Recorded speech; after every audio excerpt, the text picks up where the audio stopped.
Welcome back. We are here for another Charge and Guard play test. This time I am with Elle. You know me, don't even have to go through the name and pronouns again. But Elle, please introduce yourself and your interest in the game, please.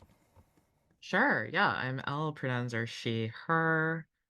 Uh, I really like duet games. I think they're fun, intimate play experiences that always feel very different than having like a whole group. So I'm always down to try a new game, and I love games like this that focus on, complex relationships.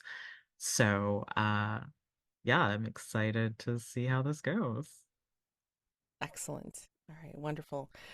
So, of course, we're going to go through cats. It's just part of the ritual of starting a game. And we're going to review concept, aim, tone, and subject matter, as usual, and as well as going over the safety tools available for this game, like the ones we usually play with. Okay? So, concept Charge and Guard is a tabletop role playing game for 1 to 2 players where you explore the relationship of a protector knight guard and their ward charge while navigating social and physical threats to your relationship. But in the end, the hardships of both of your dangerous lives lead to tragedy, and you will not be able to spend your lives together. Aim. This game is about exploring the relationship between the characters as they navigate the dangers of the world before succumbing to those dangers. Tone.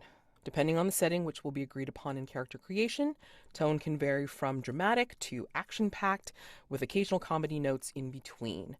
But remember, the characters' lives are led dangerously or in dangerous circumstances, ending in eventual tragedy. Play, knowing these characters will not be able to spend their lives together. Subject matter.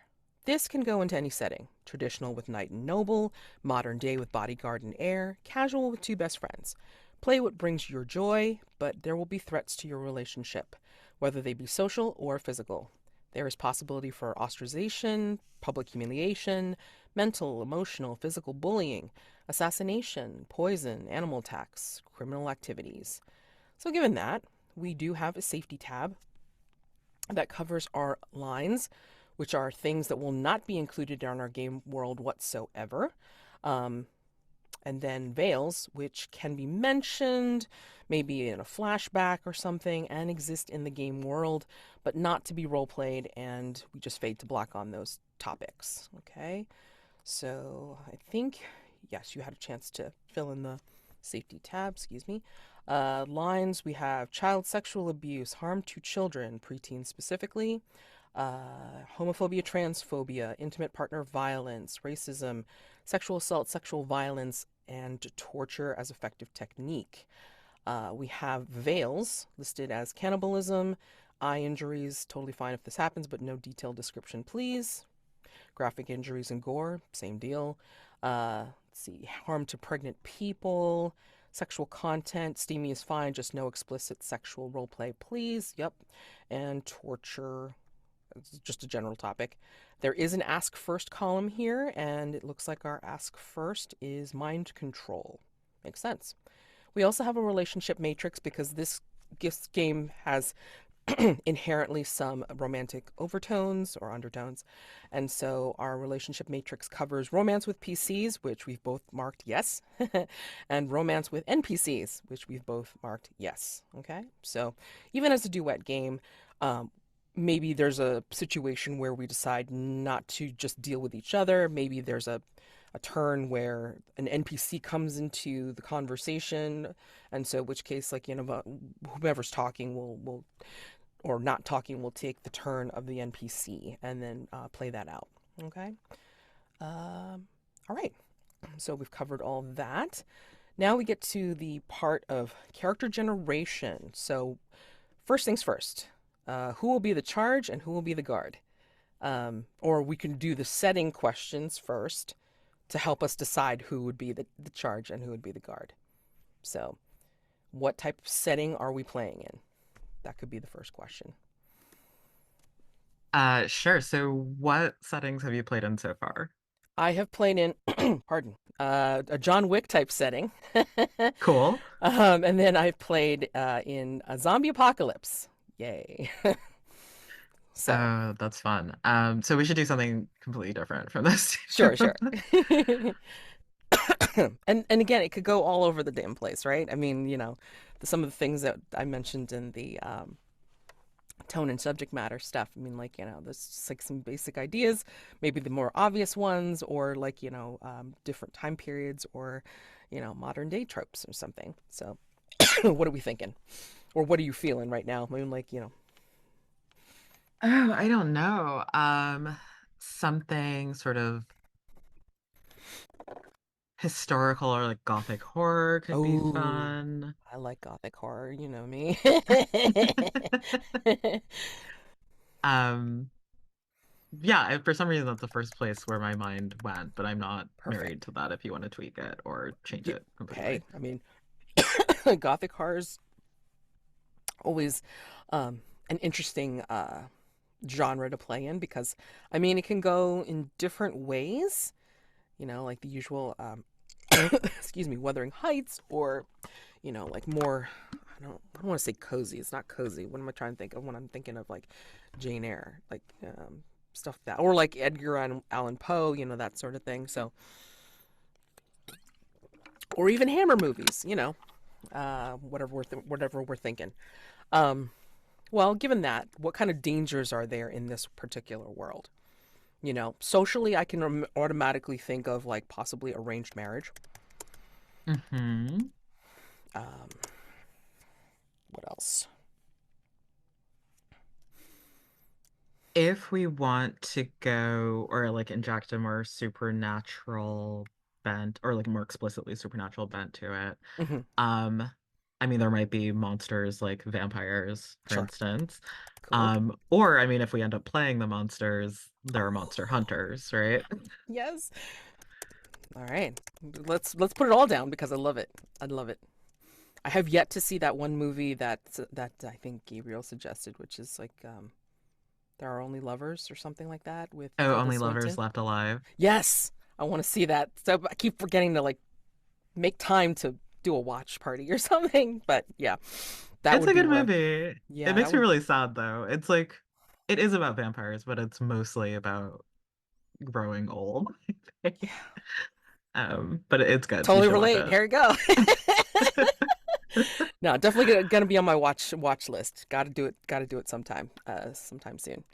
But yeah, I mean, like, yeah, that would be something that I would be interested in exploring because, I mean, again, it goes over to like I never expected to be into like vampire type stuff, but I mean, like for this, where it's more personal, I think makes more sense. Hmm. So that's a possibility. Okay, so arranged marriage, vampires, monster hunters. Let's see, high society.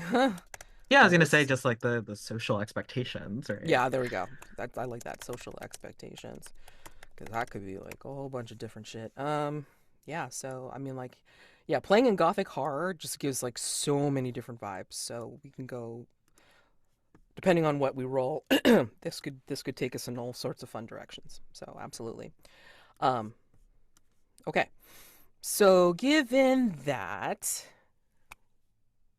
do you want to play the charge or do you want to play the guard? Ooh,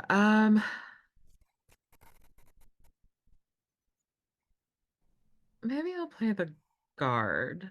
Okay. Yeah. Okay. Cool.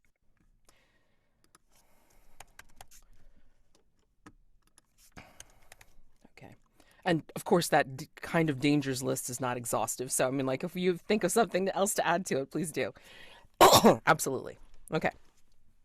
So, the way we've been doing this, at least for the last couple of playtests that I've done, we've answered the lower questions, like why or how, rather than who, because anything that we say for those why and how questions seems to shape who we say we are and what do we look like. So, um, yeah, I'm happy to take a look at those questions first. And usually they're like we kind of alternate. I mean, if you want to do them by yourself and then we just come together at the end to introduce ourselves, we can totally do that, or we can do them together. What do you No, I think? like alternating. because I think it makes more sense to kind of build on each other's answers. Perfect. Okay, Oh. great. All right. So, and I always need help in answering these questions, so very glad you said that. We'll start with the charge's first question, which is, why are you important? I don't know. Am I part of an arranged marriage? Am I part of like some kind of traveling party that's what is oh god, like diplomatic part, traveling diplomat party, something like that. What am I? Oh, that's interesting. Well, should we start with the question of like, are we vampires? You seem to get very excited about Only Lovers Left Alive. So if you want to play vampires, I'm down. Oh, okay. So if we're gonna do vampires, like, okay, let me just take this out because I'm gonna put down the sun. Oh yeah. All right. Yeah. So I mean, like, if you want to play vampires, that sounds like totally cool. But why am what like okay, we're just like rando vampires. But I mean, like, why would I be important that you'd want to protect me? But we'll get to that question in a minute. But for just me, why would I be important to guard? And we could pick any time Um, period. It doesn't have to be modern day or, any specific thing, you know? I mean, do you want to do kind of Victorian era? I feel like Sure. that's classic. Yeah. Okay, so in the Victorian period, like, why would I be important?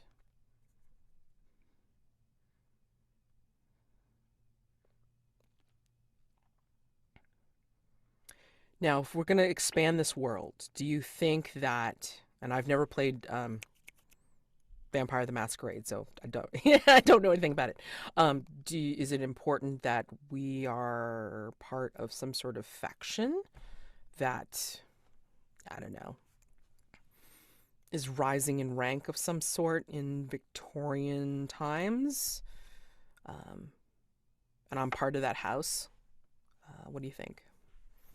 Oh, we could be. I will say I have played Vampire the Masquerade, but like Oh, years ago, and I don't know anything about the lore. I just yeah, ignored that part of it. yeah, of So we course. don't have to stick to anything suggested by that game. Okay.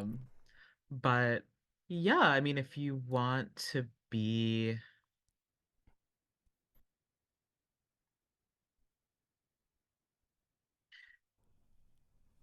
what if you're like, okay, what if there is this faction, these vampires who are trying to amass power in the shadowy corners of high society, and you were until very recently like an important heir or heiress or something who was turned, and we're trying to kind of use you as a way of extending our influence.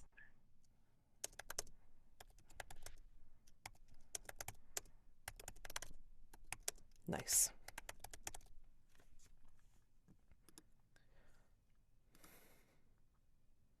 But are we saying that I'm already turned and still trying to be used as a pawn to amass influence, or I'm been targeted to be turned?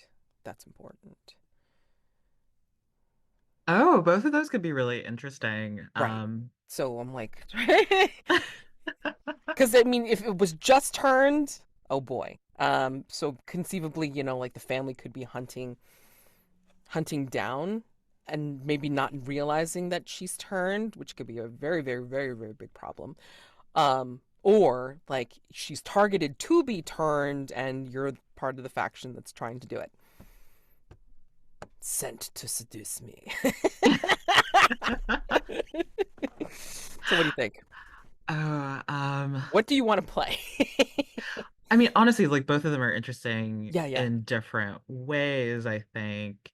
Because I think if you're not turned yet, and I'm like sent to seduce you, that kind of emphasizes the I mean, predatory is more negative than what I'm like the sort of hunter aspect of the vampire is underlined there. Hmm. Whereas if you're more recently turned, maybe you're also dealing with like the new feelings and Oh, sensations of being a new vampire. oh, So it wait. depends on like what you're interested in too, right? Okay. So how's this? So recently turned, and you brought me away from my family, my family, fiance, husband, whatever. And so like now this is our journey to get me, I guess, what's the word? Going through the symptoms of like, oh my God, newly turned, like has like, almost like withdrawal symptoms from being human or whatever. Hmm. And so you're trying to get me used to that, but then you're also trying to get me to the faction while my family is trying to hunt you down or like, rescue me, even though they don't know that I'm turned. You know what I'm saying? So Hmm. that makes it very, very, very, very dangerous. And there could be a monster hunter in the mix that, again, is just like all vampires must die. Oh shit. Yeah. I love that. Yeah, Yeah. I'm kind of seeing a scenario where like maybe at the start of the game I have I'm like keeping you in my like manor home outside of London, and there's Yes. a vampire gala coming up where I'm supposed to like debut you, and it's like this is Oh how yeah. we'll make our move in society, right? But I Yes. have to Yes. keep you safe until then. Yeah. Oh my God, that's great. I love it. Okay, so now we go to you. How did you become the charge's protector? Were you chosen or did you designate yourself? And were you the one to turn me? Mm. I have a thought, but I'm curious Sure. what you would think is interesting Okay. about how I became your protector. Mm. Do you think I'm the person who turned you? What's going on there? Well, I mean, like in it, because it's like I don't know if we have enough time to be enemies to lovers kind of thing. I could resent the fact that you were the one that turned me, um, and it could be tough to, you know, flip that around to make it. Well, we live in a damn gothic horror novel. There you go. Um, I'm trying to think because that's interesting for sure. But I mean, like also, it's like what if you knew the person that turned me, and then like that just I don't know. There's something like funky about it. Like, what if? Hold on, I'm trying to think this through. What if the person that turned me had to go and get things ready? I don't know. I'm just like kind of spitballing here, and then you were given the mission charge, whatever, to protect me, getting me out of the human withdrawal funk, and then like trying to get me ready to be presented to the faction. And you know, maybe it's been a long, long time since you've seen somebody newly turned. Like Hmm. you haven't turned anybody yourself, maybe, but this is the first time that you've seen someone like going through it. I don't know if it brings up any memories for you. I mean, don't know. Yeah. What sounds interesting? What if that person that the vampire that turned you has already been killed by your family? And that's why we were like, okay, we need to get her or get them, I don't know the gender of your character yet, out of London, Yeah, to make sure like the family can't get to them. yeah. Um, in which case was I chosen or did I volunteer for that? Because that sounds very dangerous. What if you were the either the what is it? Either the best friend or part of this person's like retinue or something like that. I mean, like I don't know how we want to create that hierarchy or whatever. But I mean Like they were like my sire yeah, too. like either your sire, your friend, like your friend in the vampire group. I mean, whatever, whatever. And so therefore, when they got killed, like because maybe they thought it was a complete larf. oh yeah, this is gonna be easy. Like let's just like, let's just turn her, let's just take her and like, bring her back to the faction, whatever.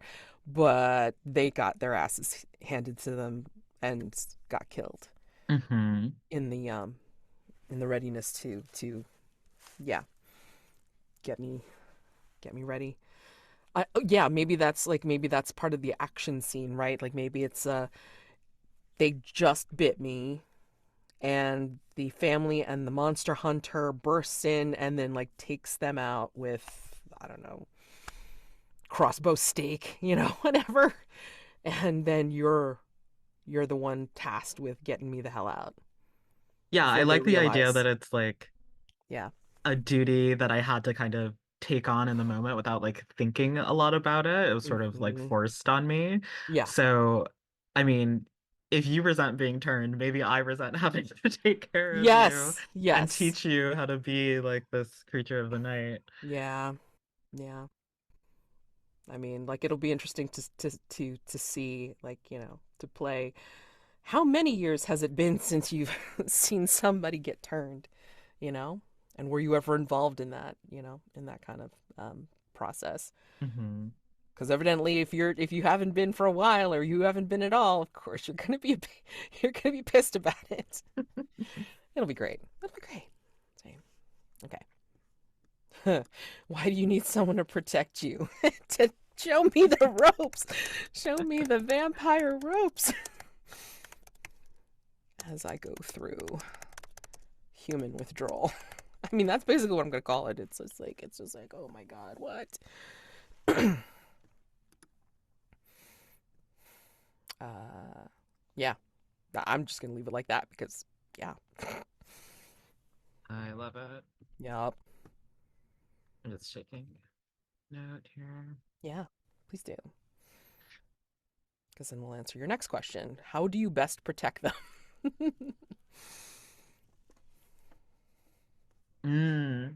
Because also too, I mean, like, thinking about like all the different scenes that are possible, like social threat, physical threat.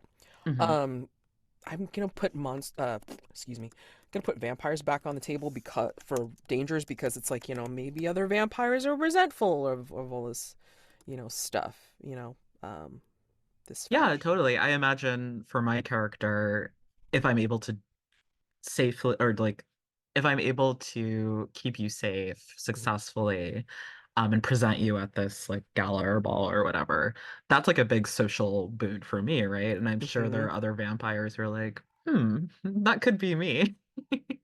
You know? Yeah. So yeah, totally. Okay. But then best protecting. Um, I don't know, like, do you know all the good safe houses? Do you know? I mean, because I mean, do you imagine that we're gonna be, what's the word? Ballasted in your manor house for a while, or you think you're gonna try to sneak me out and then like try to get me to, I don't know, some. I imagine that the events of the game are going to push us out of the manor house like quite quickly. Sure, sure, sure. But Oh no. um I think so far my protection has been like keeping you locked up in this remote mansion. Okay. Um Not seeing humans, obviously, like I bring you your blood, right? It's definitely not seeing any other vampires because I don't even want them to know you're here. Yeah. So it's been a very lonely existence for you, Oh maybe. shit. Like, did your friend drag you on this mission? Oh no. Or, your sire, whomever. Like, just, oh shit. Oh god. That's that's rough. Holy crap. Um, wow. Keep them locked up. I love it. Okay. All right. So, like, just looking at the questions, because I'm gonna drill down even further. Like, yeah, as I do more of these, it's like, I'm gonna have more for the feedback because of different things that crop up. When I read this next question for the charge, what is the one thing that endears you to your protector? I feel like it's asking me as the charge Hmm. something that gets you to like me, Hmm. like enough to continue to. to protect me. But then your question says, what motivates you to protect your charge other than obligation? So, I mean, like, I don't know. Does it feel like the same question or two different questions? I just want to make sure that I'm reading my question correctly versus yours. What do you think?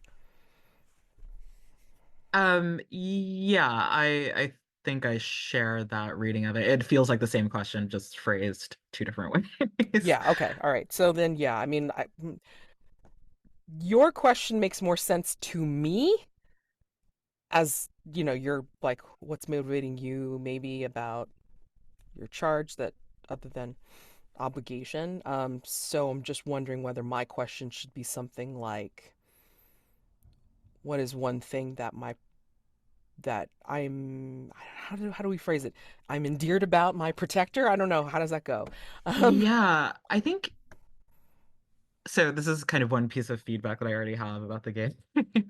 I feel like all of the questions, actually, it would be maybe except for like who are you and what you look like, the base like identity questions. yeah. I feel like the questions about the relationship would be really interesting if instead of defining it for yourself, you were like asking the other player. So like for the charge, Nice.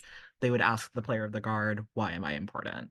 Right? And then the guard would Oh, ask like, "Oh, how did I become your protector?" Right? nice. Okay. Uh, Oh man, I love that too. That's great. Yeah. and Well, I that yeah, mm, that feels like a very forged in the dark kind of thing too. So it's yeah, like, like a yeah, somebody collaborative. else. Yeah, yeah, Yeah. yeah. Okay. No, that's great. But I mean, but how would you change that? How would you feel like you would change that one charge question to, Mm, guess what I like about my protector? I don't know. That's the base idea that I maybe think I'm something like what what weakness in your protector can only you see? Something like that. I'm gonna write that down. What weakness?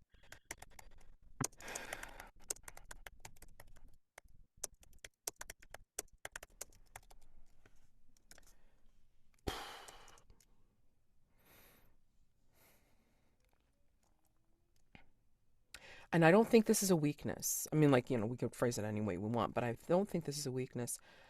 I see my protector as very loyal,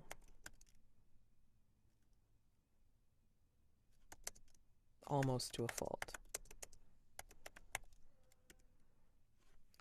I can see us playing out a scene or two, or yeah, a scene that kind of like we have a conversation about you didn't want to be on this mission, but yet you felt you should Hmm. for your friend or your sire or whomever it is. So, yeah, I think my charge sees you as being very loyal. Yeah. So what motivates me to protect my charge other than obligation?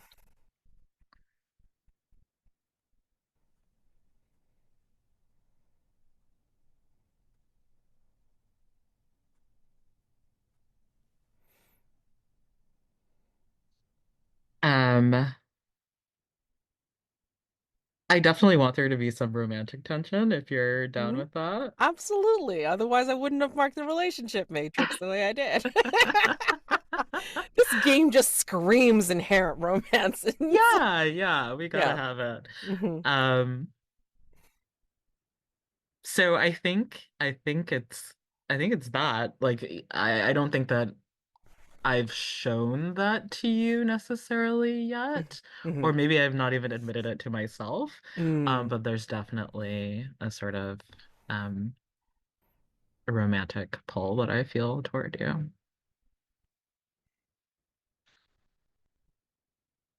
Yeah, could put that down for sure. Okay. So, yes, yes, yes, absolutely. Yeah, we weren't sure how far it was gonna go this morning when I was playtesting with Jazzy, but Oh yeah, there was definitely some romance there. God knows. It's great. All right. So, who are you and what do you look like? Okay, so yeah. Hmm. Well, we said heiress, so I mean, like that seems to be because I think if it was a guy, I mean, like even though we don't usually play in like Victorian usual society tropes or anything like that. So I mean, like regardless, I just think that maybe this was her. Oh God, was is it really bad to have it like as it's actually her wedding night? No, that's great. I mean, it's bad for her, but it's great for Yeah. us.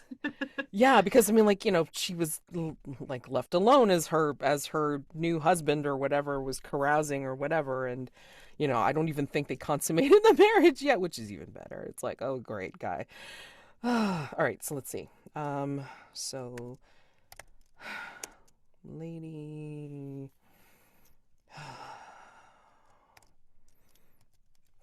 Oh God, good Victorian name. Good Victorian name.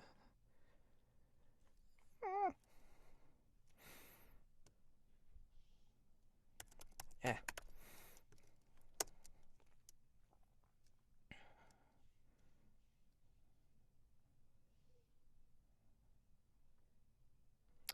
Lady Cecilia Sainsbury. That sounds good. Um, and she is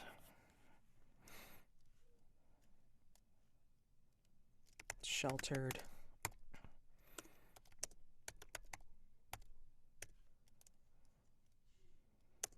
maiden with pale skin and dark hair and dark eyes. Yep, there we go. So, Lady Cecilia Sainsbury, sheltered maiden with pale skin, dark hair, and dark eyes. There we go.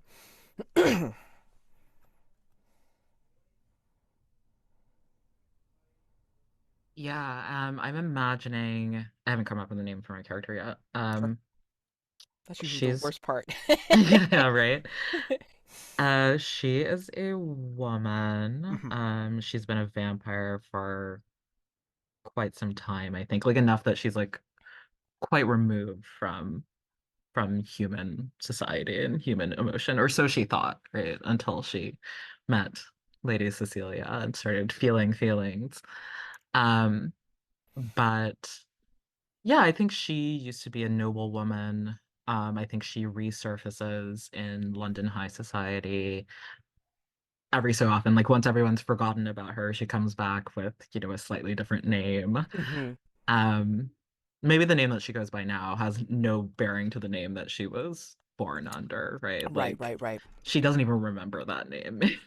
Oh man, yeah. Um, and Like it's she, connections upon connections and just like any like kind of weaving the branches of the family tree. indeed. Um, I think I think she's like physically physically both like very similar and opposite to Lady Cecilia. So Mm. she's pale skinned but like with white blonde hair, Mm. um, pale eyes, kind of shocking to look at actually, but in a beautiful way. Right. Um, yeah. Is there anything else I need to say at the moment? I don't think so. I mean, like, well, I imagine if you're even though you're wayfish looking per se, I mean, like, I don't think you're weak in any way, right? I mean, like, you've had years, decades, whatever, to build up um, a presence. Even if they don't necessarily know your name, they know you've been there, kind of thing, right? And I think, like, maybe, like, we can even, like, fall into the conceit that you're a countess, countess, or a marquise, you Oh, know. right before you said that, I wrote her name in as the Baroness. Yes, So, so yes, perfect. perfect. Yes, great. Ah, yeah, nice. Okay, cool. So we got these characters. Yay. Let me see if there was anything else before we go into it. Don't think so. Um, is there anything else that you want to know about these characters that wasn't included when we answered these prompts?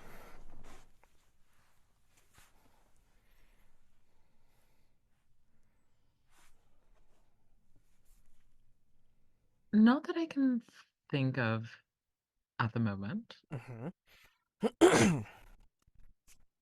Okay, so so I did kind of build out like an establishing scene, but I think we kind of described it as we were going through character generation, which is essentially wedding night. Maybe they've been targeting Lady Sainsbury, well, now Lady Sainsbury. I forget what her maiden name is at this point, but anyway, maybe they've been targeting her, especially for this marriage, like, for quite some time. Um, and so this was the night that your sire decided to move in, and they saw that her newly minted husband is, like, out carousing with his friends and then leaving his bride to, I guess, be comfortable in wherever hotel that they're at. Um, I guess intending to, what's the word?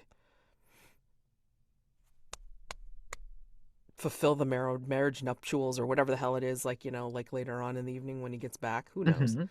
But anyway, yeah, so your sire comes in and does his thing, makes friendly, like it's fine or whatever, but then somehow manages to get into the room. I mean, I don't know if we're going with the usual trope of like you have to be invited. I don't know if you want to go with that.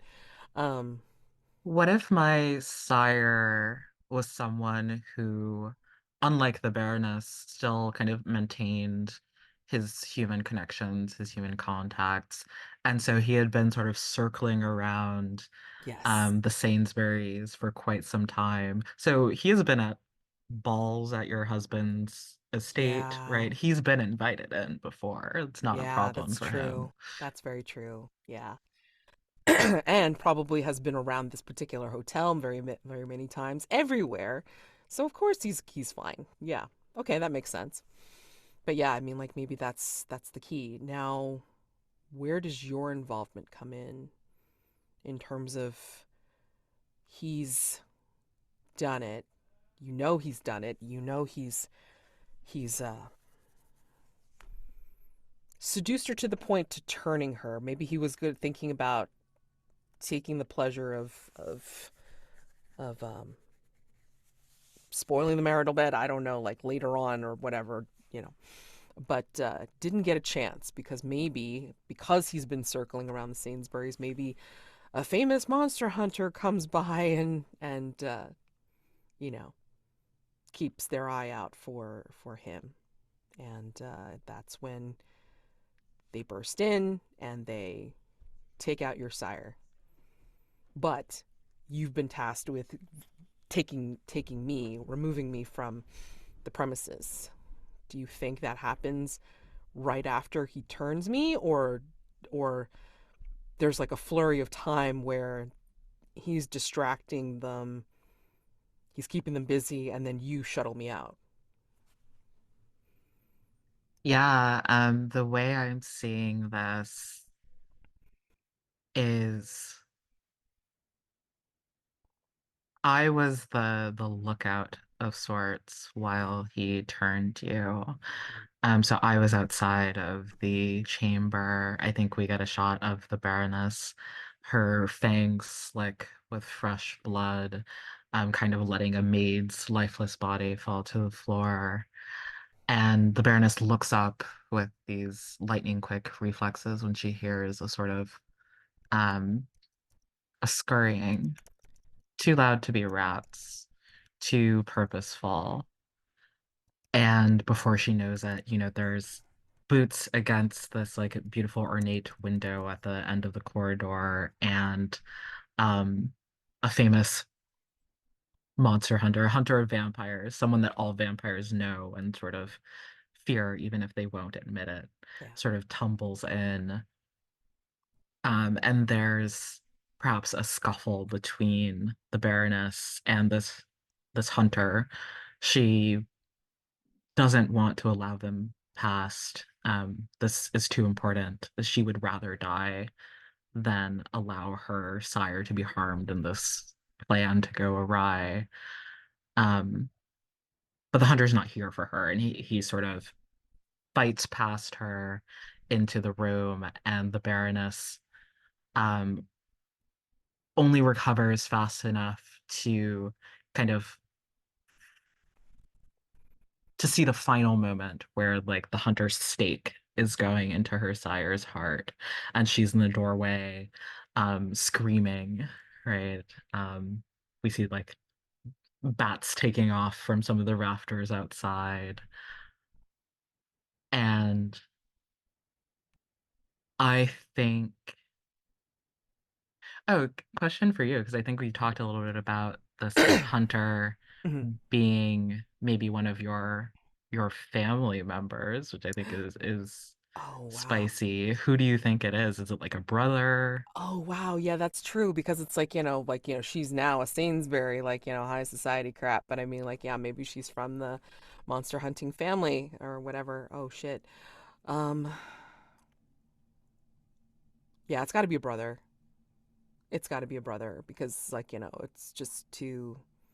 It's something they pass along. So if I had been born like a boy, then they probably would have, like trained me up more and, sent me out a hunting as well. But they didn't. So, you know, um,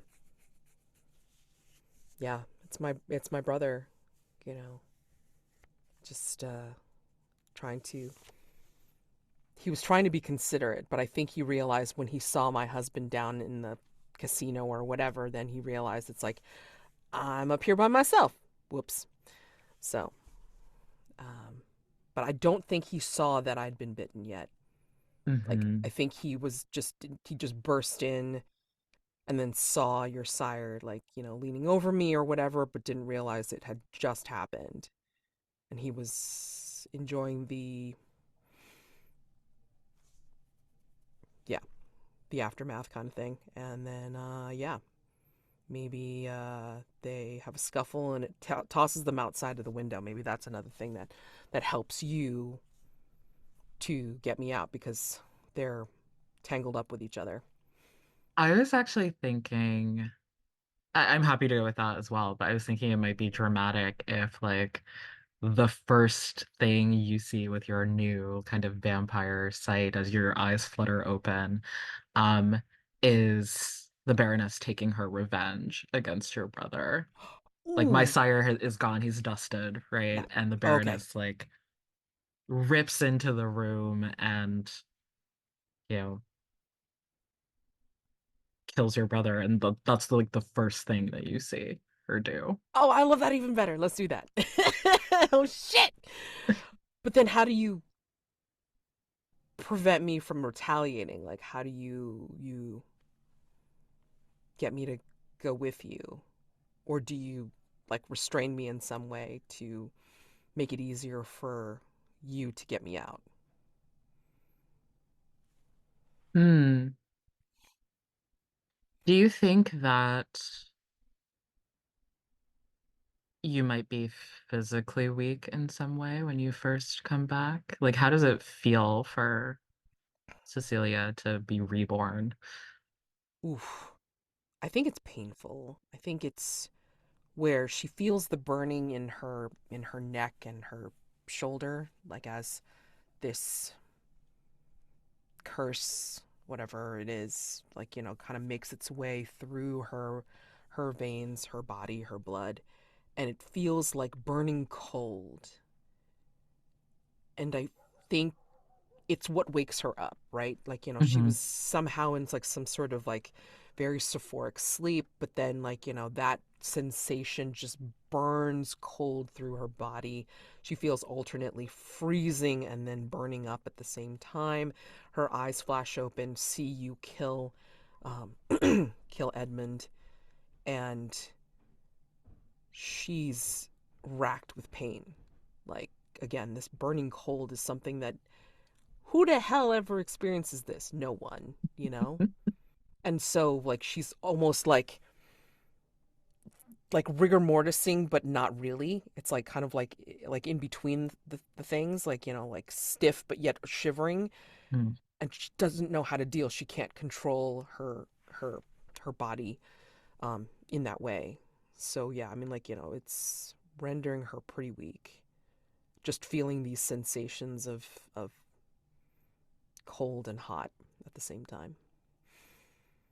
Then I think Cecilia felt the Baroness's cold hands on her shoulders, sort of gently, um, like more gently than perhaps Cecilia might have anticipated, beginning to cradle her. And the Baroness said to her,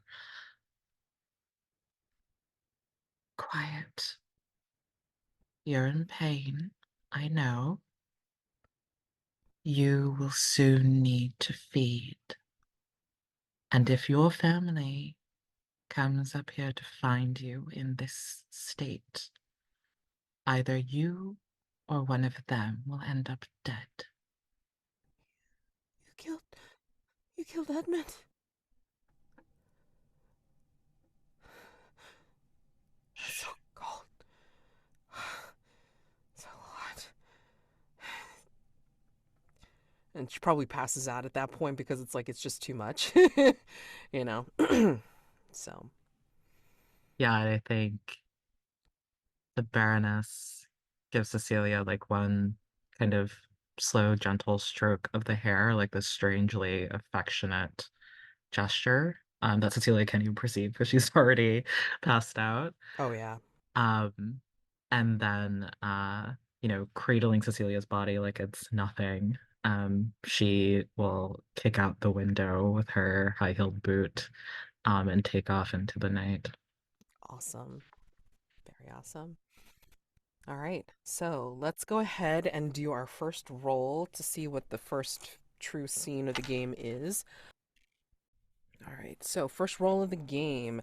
Do you want to be social or do you want to be physical? I'll be social. Okay. Be physical. D4. I got a 3. What did you get? I have a 4. All right, so you win. So the first threat that we're going to deal with is a social threat. Okay, so just want to consider what that looks like, and we can either deal with the threat in the scene, or we could narrate what happens in the scene, and then actually do the scene as an aftermath conversation. What would you like to do? Um, maybe maybe let's decide first what the threat is, and then we can figure out. Yeah. Yeah. Okay.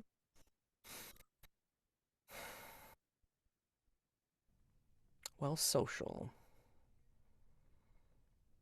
I feel like with our setup, a good starting social threat scene would involve like the other vampires Hmm. and like pressure from them. Hmm. What would that look like for your baroness, sorry. Like, you said that they didn't know that this was something that you and your sire were going to do, or is this like Yeah, I feel like this is like a social play that my sire was making, right? ah. Like he and his vampire children would be sort of elevated if they can take someone as kind of socially um from such a respected family, someone so prominent as you, and turn her into a vampire, Mhm, that will show that, he's making moves, right? mhm. So are we thinking that this may be like a snooty part of your, what do they call it, the clutch or whatever, that, like, wasn't in on the plan and perhaps a little jealous of you, and then like, trying to suss out what the hell happened, because they hadn't heard from your sire or whatever, and perhaps they come up like they try to call upon you in your manor house. Um, I mean, we could Yeah. narrate that, or we could like role play it a little bit and, do the aftermath scene, in between the threats. So, what would you like to do? Because I Yeah, already have I a character think in mind. oh, amazing. Then if you wanna sort of play it out, that's totally cool. Maybe it's like I finally had to tell them what happened Ah, to ah, our sire, right? yeah. Like, it's not like a topic that I can avoid for too long. Mm-mm. Um, and I'm trying to think about vampire folklore. If there, I don't think vampires necessarily have traditions for when one among them is killed. Um, but perhaps these vampires do. Um, How do they honor? Do they honor him? That's the question. Was he well liked? I'm assuming it's a he. Sorry. no, yeah, I think my sire was a he. Um, I'm not sure everyone of his children liked him, but they all respected him. And I think in life he was a playwright. Mm. Um, so perhaps what we've done in order to sort of memorialize him is we're putting on one of his plays, the first play that he ever had produced back in, 15 something. Mm-hmm. Yeah. Um, and so there are human actors in my salon, mortal actors in my salon, who don't know they're going to be uh, dessert at the end of the night. Nuts. Uh, Oh God. Okay. Okay. but they're, you know, performing, and my vampire friends are here to watch and just, think and talk about our sire's life and what we're going to do without him, Mm. and what I should do about you, of course. Yeah, I think one of the clutch is pretty much like, your can say like maybe rival or something like that, Hmm. in your sire's affections perhaps, but, is not not stupid enough to be obvious about it per se. Like maybe just kind of like little digs here and there, like kind of like little petty grievances or what have you. And so maybe after watching some of this play, which, or maybe it's like, we're an intermission or something like that. Maybe you're just like a glass of wine, you know? Ah, particularly good vintage, Baroness. But I don't know whether Lecreche himself would have enjoyed this. You presume to know with any certainty what our master would have enjoyed? I presumed nothing. I just note that he didn't partake of this particular kind as often as you do.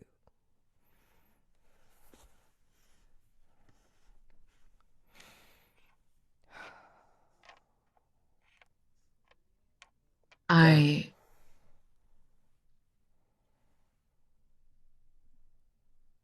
I wonder why you've truly come to call tonight. oh, Art was never your persuasion, and you don't like my wine, she says, because she's in earshot of one of the actors. mhm. So tell me, what I, is it you seek? well, I can do no less than honor our great sire. It is he who brought us all together and made us who we are.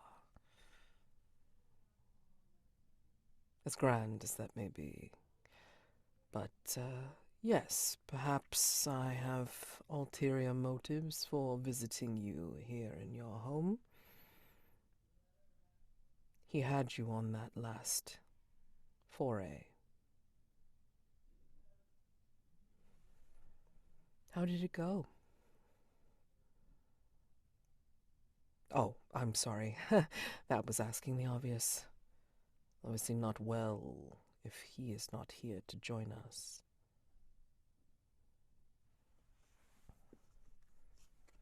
I did as I could.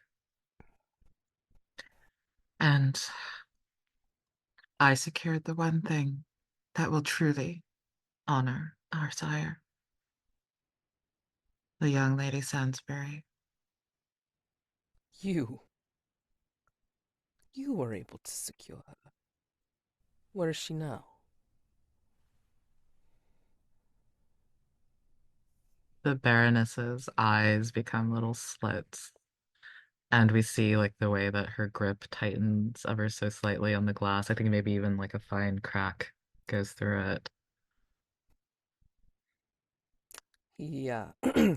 Vampire hearing probably hears it and just kind of he smiles that disgustingly smug smile of his and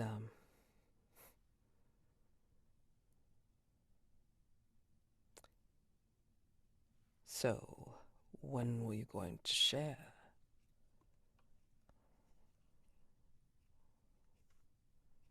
We would all like to see your triumph, Baroness. It's only right. She needs her rest. You remember what it was like, the change, don't you? The way the world fell away, the way your body was rattled, like the door between life and death was being knocked off its hinges. Must have been too much of a debauched stupor at the time. Don't remember that at all. Do remember things tasting quite sharp, though, at the time. And that is part of it, I suppose. I'd like to know when we can have a little taste of our new kin. And then he, like, draws that, like, his rather pointed tongue, like, along his lips, and you can hear the scratching of it. He knows it annoys you. Mm-hmm. So, The Baroness smiles, but it's more like a baring of teeth. You may not remember what it was like, but Lady Sainsbury is of a more sensitive ilk. She's not ready to be seen, and I won't be allowing you in her chamber, no matter how much you grovel. And I do like to see you grovel. just kind of squints his eye and wriggles his nose at that.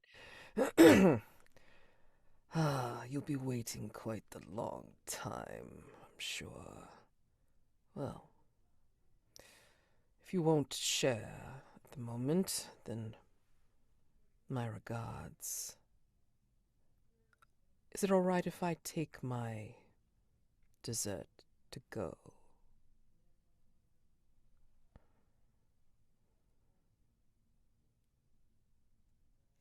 I think the Baroness starts to say, the play isn't even over, but then she sort of looks at this rival of hers and the others who are sort of sprawled over her couches, her sofas, underneath her grand portraits, and she just wants them all out, out of her life, which is not possible, or her unlife as it might be.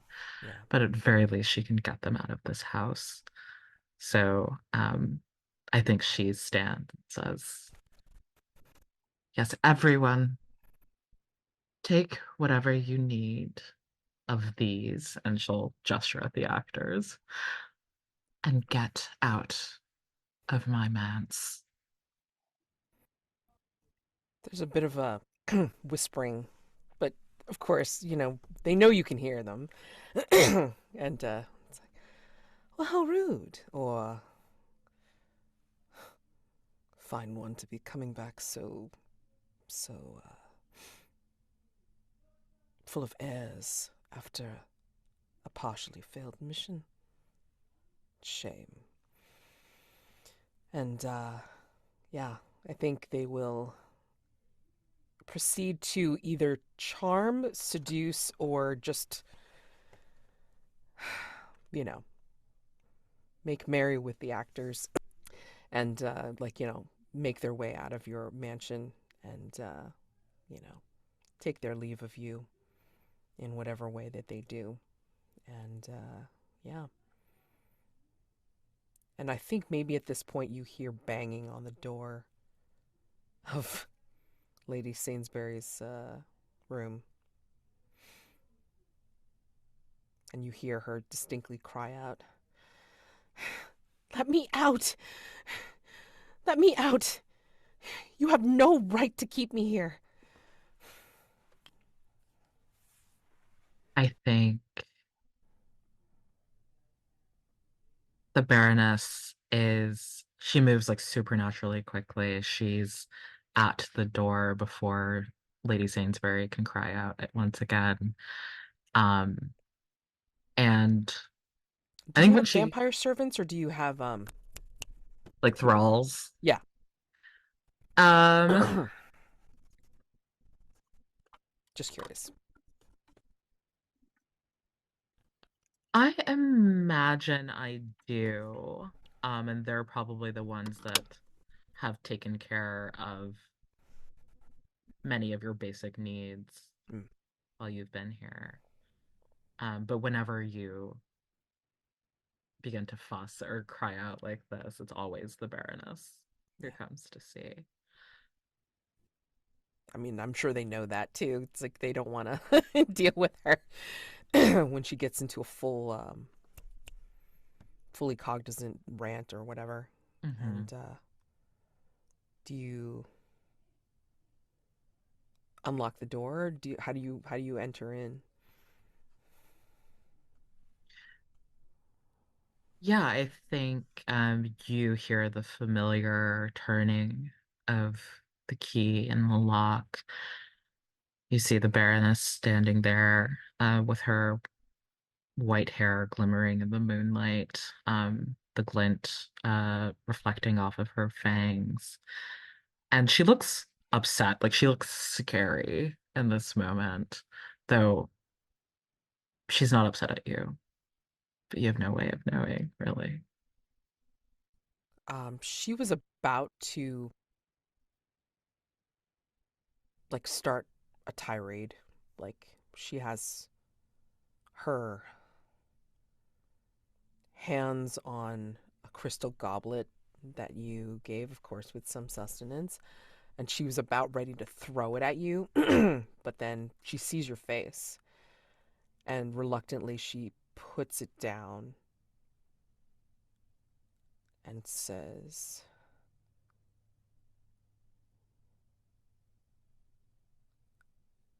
"I'm sorry, but I, I don't belong here. I don't. I just want to go home. I want to see my husband and see my family."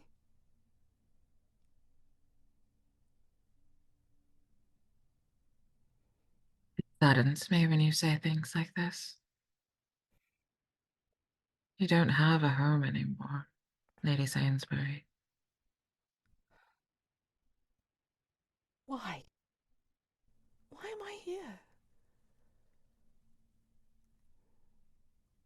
If I can't go home, then what use am I? I'm just another one of you? I mean, Yes, another one of us. And the Baroness will come and sit at the edge of your like I'm imagining like a frilly like four poster bed. It's like all very dramatic decor, right? Yeah, yeah.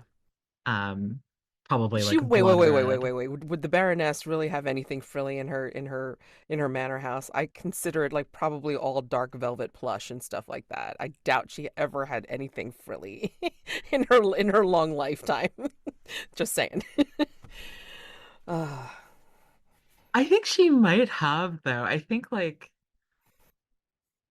the salon area, like the public mm, places of the house are very much like dark velvet, um kind of oppressive, almost like suffocating.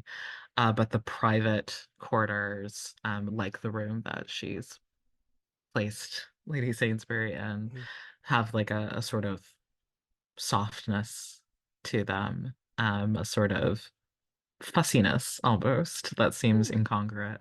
Yeah, yeah, and yeah, that's one thing that Cecilia would be marveling at. But I mean, for right now, she's she's gonna harp on the fact that it's like, do I still have any family left? You killed Edmund.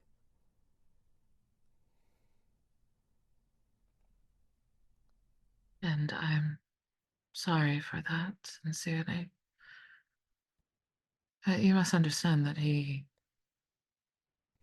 well, he killed someone very important to me first.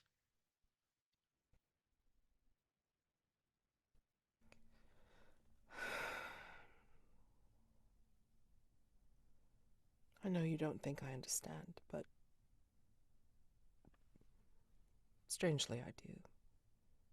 The nature of my family's business. Did you want to become that someday? A killer of things that stalk the night?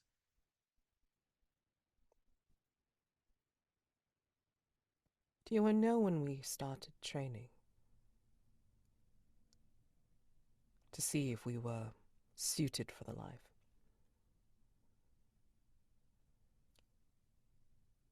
9 years old.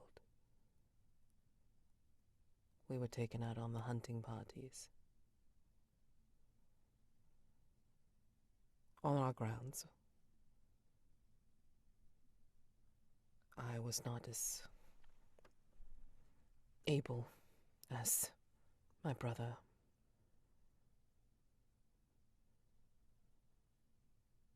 So I suppose my only value was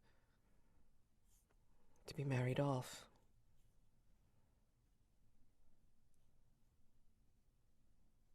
I don't know if I would have enjoyed that life,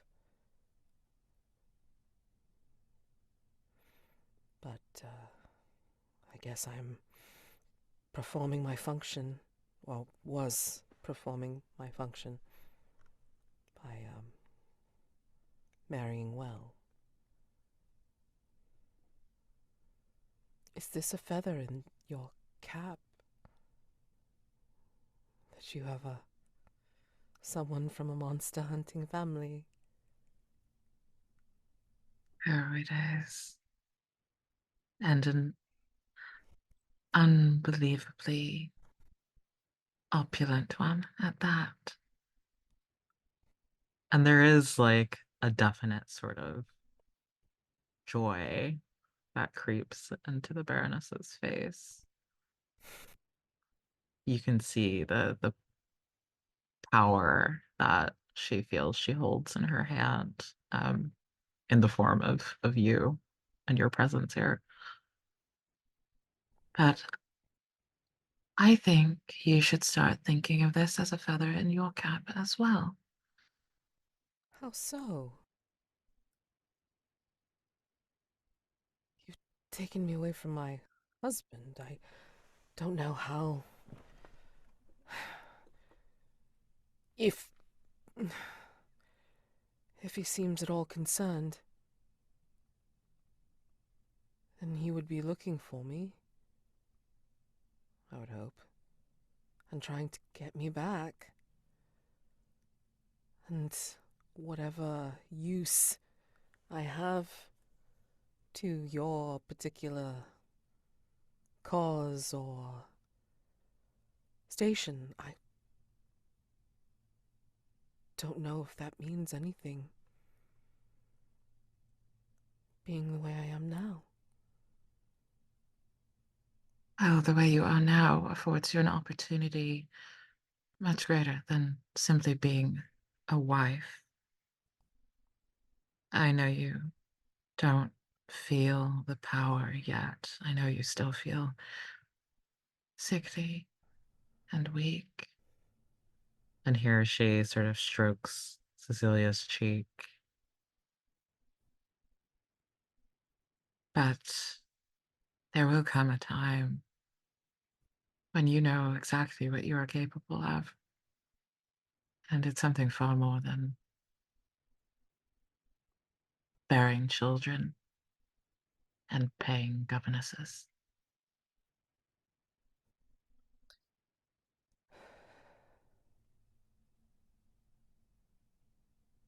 I had a husband once, 5 of them to be exact, not all at once. They were all equally useless. You won't miss him.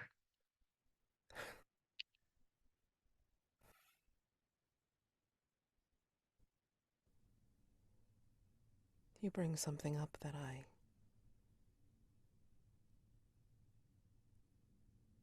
would not have considered. I would no longer be able to bear children because I'm dead, aren't I?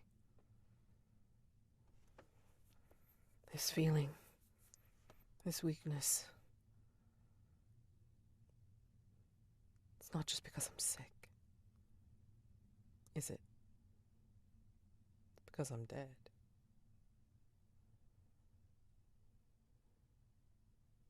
Tell me, tell me truly.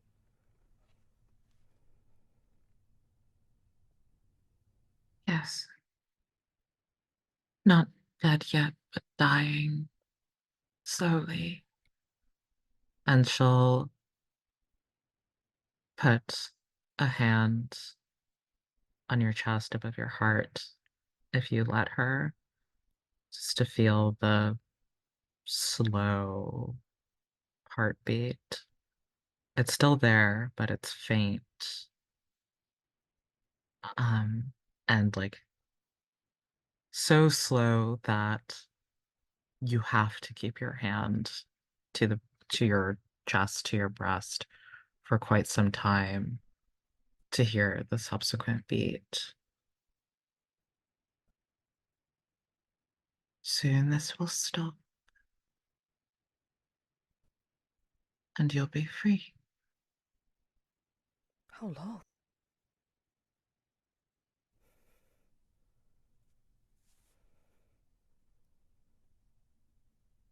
This is. I can't. There's, there's no coming back. There's no coming back from that. This. I.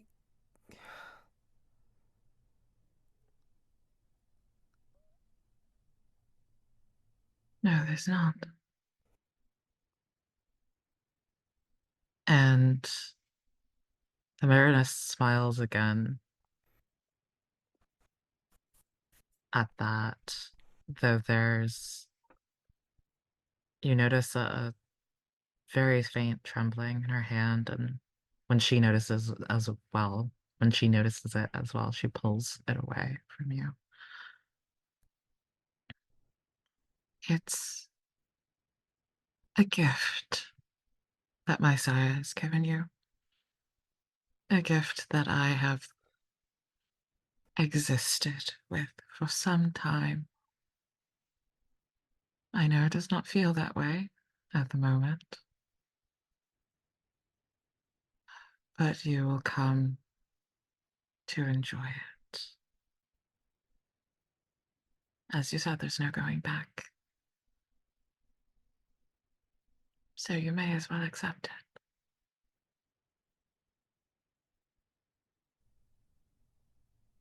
I notice the windows are all boarded. Shall I never see the sun again? The moon can be just as beautiful. Would you like me to open the window for you? If I can.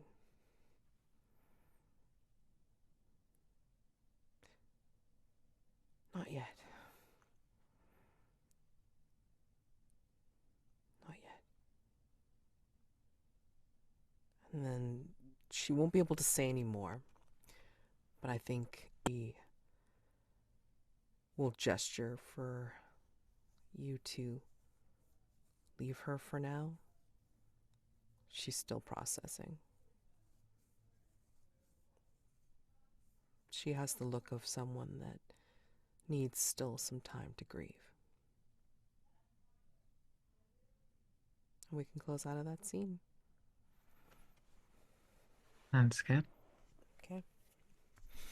Uh, so social one. So it would be going to roll on a d6 now, and I would remain at a d4. Okay. Okay. Okay. I got a 3. I have a 4 again. Shh. Okay. Alrighty. So we would pick out another social threat to deal with. Pardon. And then either play out the threat or just kind of narrate it, sort of like, a little bit shorter than we did before, and then have a conversation in the aftermath, or just do the scene with the threat and then, go from there. Um, what do you think? What's a good next social threat? I am thinking, let's see. Yeah, because the family had traced had seen your sire, like kind of like, revolving around Sainsbury and, you know, anybody associated with Sainsbury. Don't know if cousins or, you know, other family members from Cecilia's family, from the monster hunting side, Mm-hmm. would realize whom he was hunting or looking out for, Mm-hmm. and if they would have known that he already dusted your sire and would have known that it was you that took Cecilia away. So that it's kind of like, I feel like, it's got to be a family threat now, like one of Cecilia's either uh, uh, husband's family or him or whatever, and then um, the monster hunting family. So one of those things. Yeah, I think that's interesting because it feels like their approach would be more physical, like something more violent, but we're doing a social scene, right? Um, Or this is something where, mhm, and tell me what do you think of this idea. This is something where maybe you're not ready to bring Cecilia out yet, for obvious reasons. Um, but yet there's something of hers that maybe after a conversation, it's like, she kind of gave you as a token for some weird reason, or you decided, hey, like, that looks cool, I'll take that. But you didn't realize it was something that would signal to the families, you know, that It's Cecilia's, like a brooch or uh, I don't know, a hair, I don't know, something, Yeah, right? yeah, yeah, something that they maybe like a family heirloom that they would Yes, recognize. Yeah. exactly, exactly. There's something on your person that as you're going out doing your thing, it's like somebody from either husband's family or from her family that realizes, oh shit, this particular person knows where she is. Yeah. Um, that makes sense to me. I think for this one, it feels like we just sort of narrate Yeah, the scene and then do the aftermath as the yeah, like real scene. Yeah. cool, cool. So what would you like to? What do you think will happen in like when like which family member is it, and like do they confront you, and how do you handle it for the narration?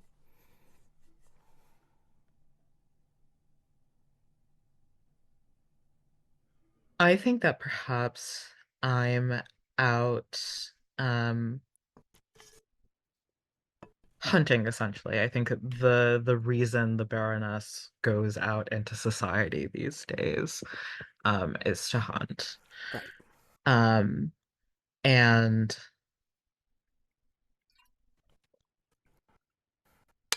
I think this might be a we'll say it's a birthday gala or Okay. party Nice. um for your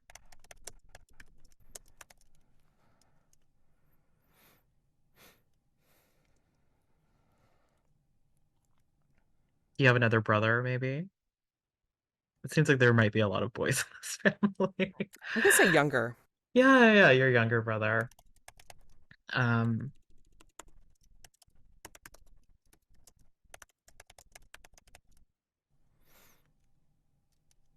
and I think we see the Baroness um in mourning garb. She is navigating the world like a woman in mourning. So there's like elaborate black dress, the Hmm. veil that covers her distinctive hair and face. Um, and I think she's getting stares already when she arrives because it's strange for a woman in mourning to be at such a festive occasion. Hmm. Um, and she's also wearing the heirloom. What do you think it looks like? The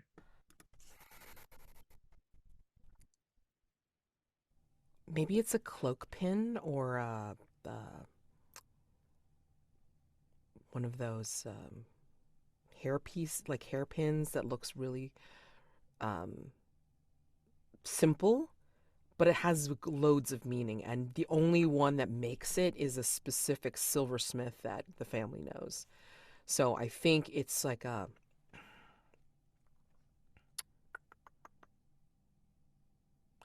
it's a stylized version of a trying to think of a forest bird, and I'm like coming up blank because I don't know birds. oh, like a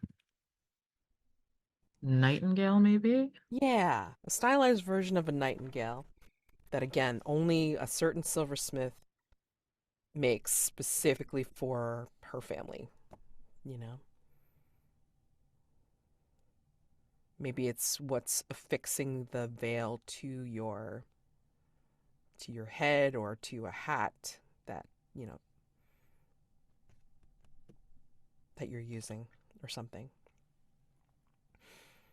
And Uh, perhaps, mm. yeah, maybe the brother's wife will comment upon it, like come upon you during the gala, and then just kind of like, oh, you're new, and then kind of like comment upon it. It's like that's a very interesting brooch, you know, or pin, and yeah, she keeps on giving you sus looks like all night, and then you maybe hear or see her like kind of going in and out of the guests that maybe are family members or again guests of the family, and just kind of making eyes at you and kind of commenting, like doing the head tilt towards you. Yeah, I think there was a time in the Baroness's unlife when she would have escalated things, shall we say. Hmm. Yeah, And I think she does feel that instinct sort of flare up in her.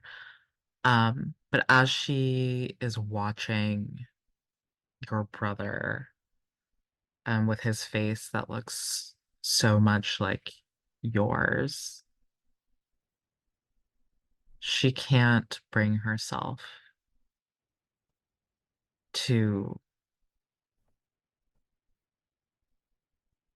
bring him harm, to ruin this occasion. She is carrying the pain that Lady Sainsbury is feeling at losing this life. This is a party that she would have been at, if things had been different. And I think it's like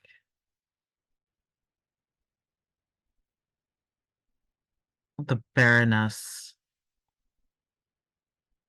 realizes in this moment that she doesn't want to hurt you more than she already has.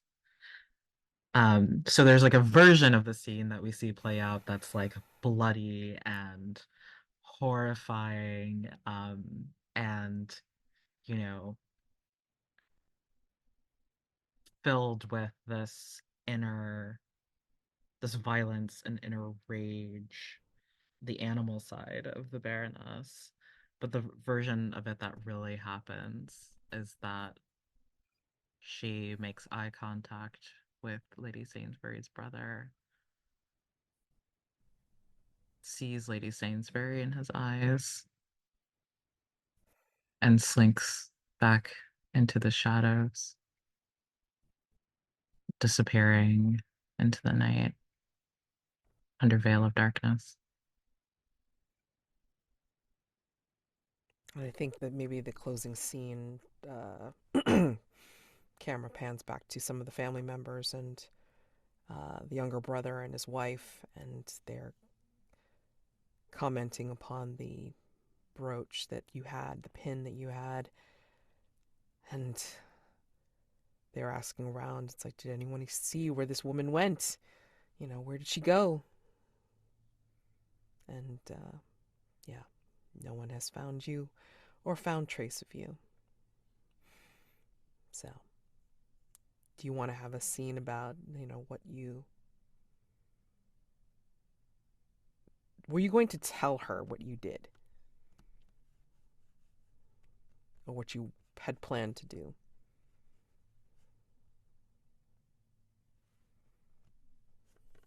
I think, hmm, I think the Baroness is like distraught by this realization, right? Like I couldn't bring myself to do something that I thought I needed to do in the moment because I had that thought about Lady Sainsbury. Um, so I think it's not that she's intending to tell you when she comes back to the mansion, Mhm. but it's like she can't help it. Like she's going to do that, sort of despite herself.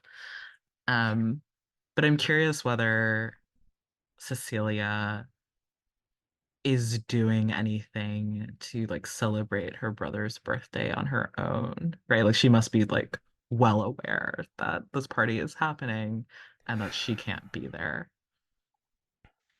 Yeah. I think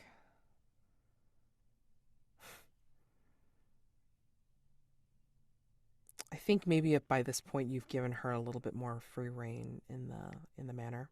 Mhm. She knows she can't leave. The vampire servants are there, and like just making sure she's not going to do anything dumb. Um, but maybe she will sit in the library, and then she'll see your collection, and maybe she sees like one of his favorite books, and she will settle down in a chair with a crystal goblet full of sustenance and slowly, well, actually, before she sits down to read um, the book, she's going to like raise the glass, raise the goblet to the moon, and toast her brother's birthday, and settle down on one of the lounges, the chaises in the library, and then settle down to read while she drinks. Yeah.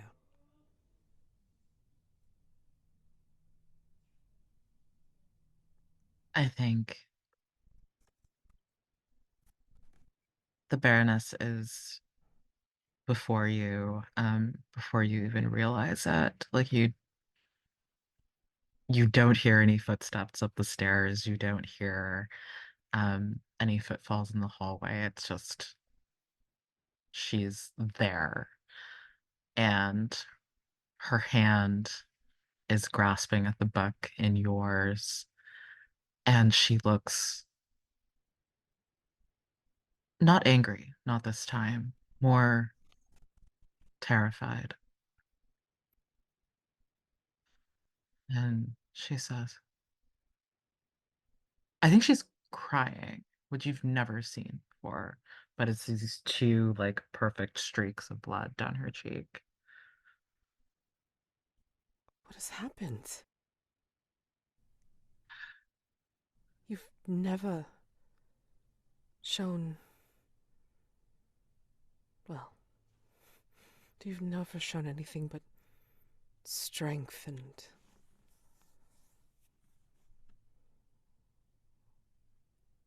you've frightened me sometimes when you've visited me. But this is the first time I think I've seen you frightened yourself. What has happened?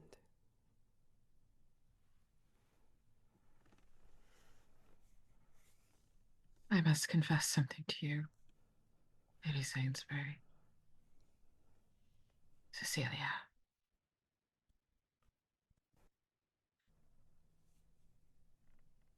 I am no I priest.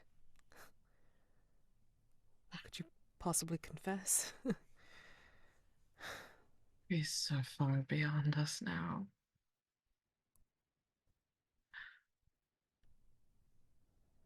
I intended to remove your family's threat to us tonight. I was going to drink your brother first, and his wife, and the others. I couldn't do it.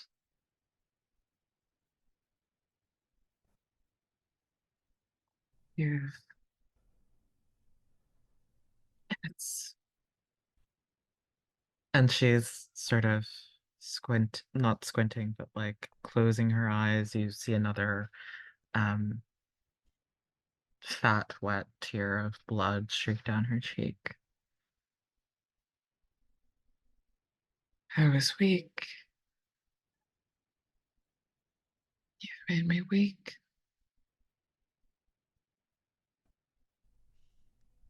I don't understand. I mean, how?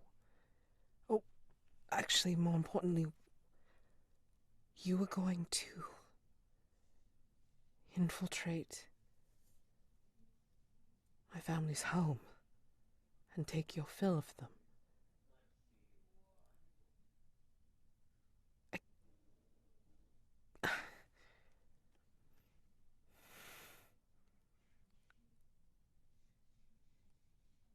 You understand you're in danger from them now?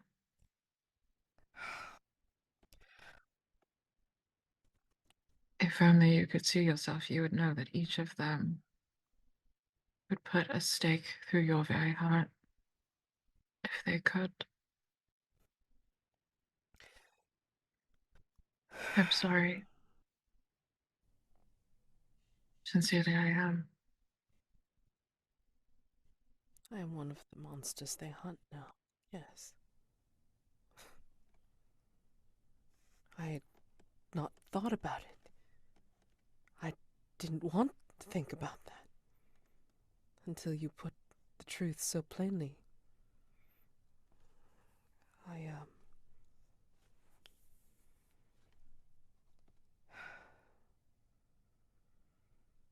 I suppose it was a small blessing for this unlife that you brought me here to go through the process unhindered and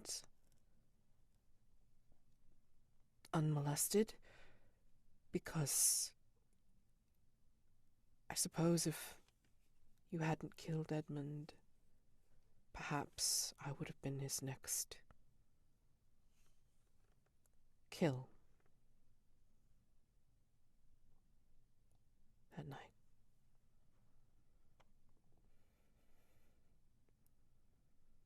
The Baroness is nodding solemnly, slowly, like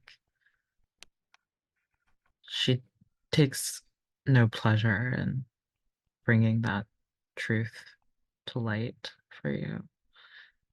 Did they know? Did they know I was turned? If they don't already, they will soon. They saw me there. I think they knew what I was, perhaps who I was. I'm surprised they didn't all, as one, kill you on the spot. I had to leave before I could let them even think of it. Not for my sake, you understand, but for yours. I. It's my duty to my sire to protect you. Your sire's dead.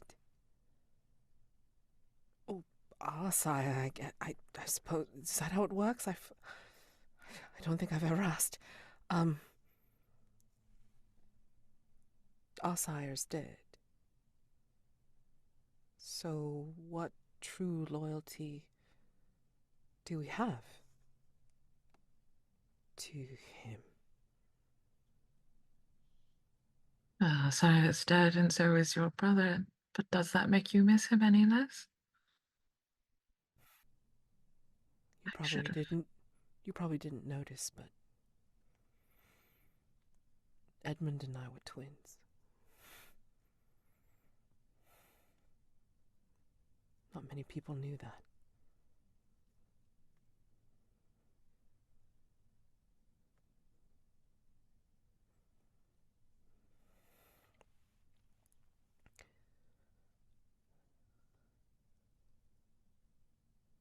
There's the saying, an eye for an eye. But I,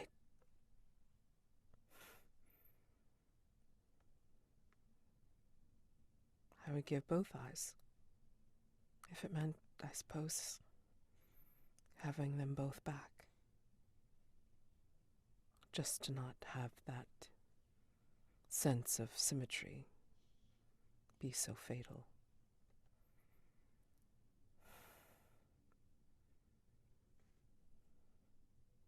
I think the Baroness is kneeling next to you, um, reaching up, touching your face like very, very gently with the just the pads of her cold fingers. And she touches first your eyebrows, running her finger across them. Yes, I see it. The dark eyebrows, framing sorrowful eyes. She strokes her nose softly with her index finger. The stately nose, the full lips underneath. Think when you maybe touch her lips, I think she will slightly pucker them as if she's going to kiss them, kiss your fingers. And then she kind of like her eyes flutter open, then she realizes what she's doing and she's looking confused. I'm sorry. I don't know what that. I didn't mean to do that. It.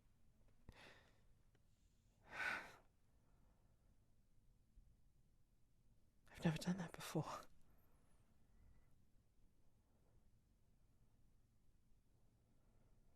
And I think the Baroness has like pulled her hand away as though the kiss burnt them somehow. It's like that kind of reaction.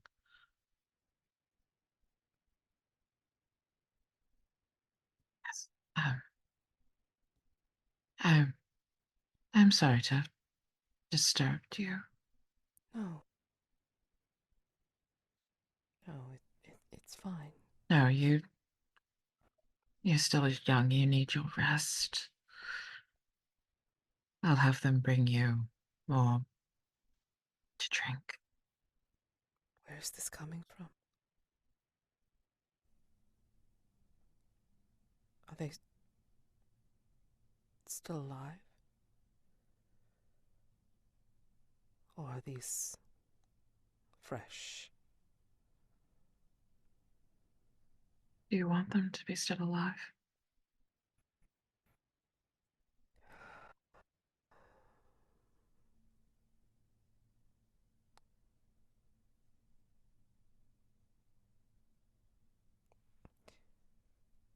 I don't want anyone to die needlessly to keep me in this strange state of life. I don't know how to feel about this. I'm sure I'm going to have to understand and learn how to feed myself someday Yes, soon. you will, but only when you're ready. And I think that starts with understanding that people die senselessly every day.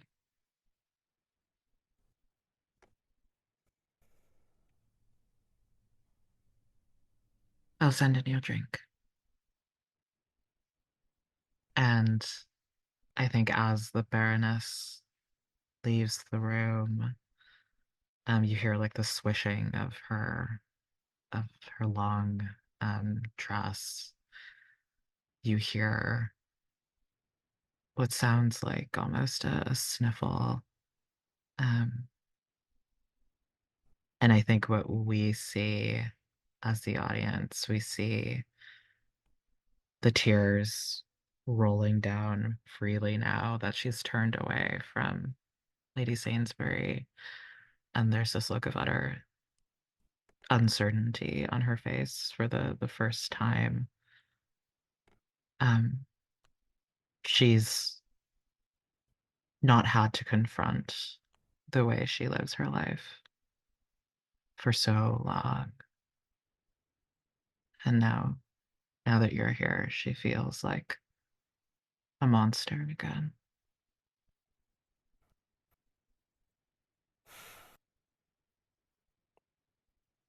Damn. All right. So you go up to a D8, and I think, given this, I'm gonna like increase the other die as well. Again, just to kind of keep it within range of giving it a fighting chance. So I'm gonna go up to a D6, and then you would go up to a D8. So let's go ahead and roll. Oh, Jesus. I got a 2. My God. Yeah, I got a 7. So Okay. Yeah, yeah. So much for fighting chances. It's like it doesn't take into account my die rolling. All I right. also wonder, again, this is, I guess, a playtest note, but I also Yeah. wonder if it makes more sense to increase the die size of the scene type you didn't do. Mm, mm, mm. So then you're more likely to be kind of alternating between them. I think that results then in like more scenes, maybe, but Yeah. Because the end game for this is the game ends when D20 is the highest roll at the beginning of a scene. So mhm, I guess it really depends, right? I mean, yeah. I mean, you're eventually going to get there. But again, you have to push it to how many scenes do you end up getting if you do the alternation. It feels like something that could not be finished necessarily in a one shot. Although they do say it's like, it doesn't have to be exactly a D20. You could conceivably also end earlier if you need to. mhm. But you play as if the final scene was as if the highest roll was on a D20. So, Yeah.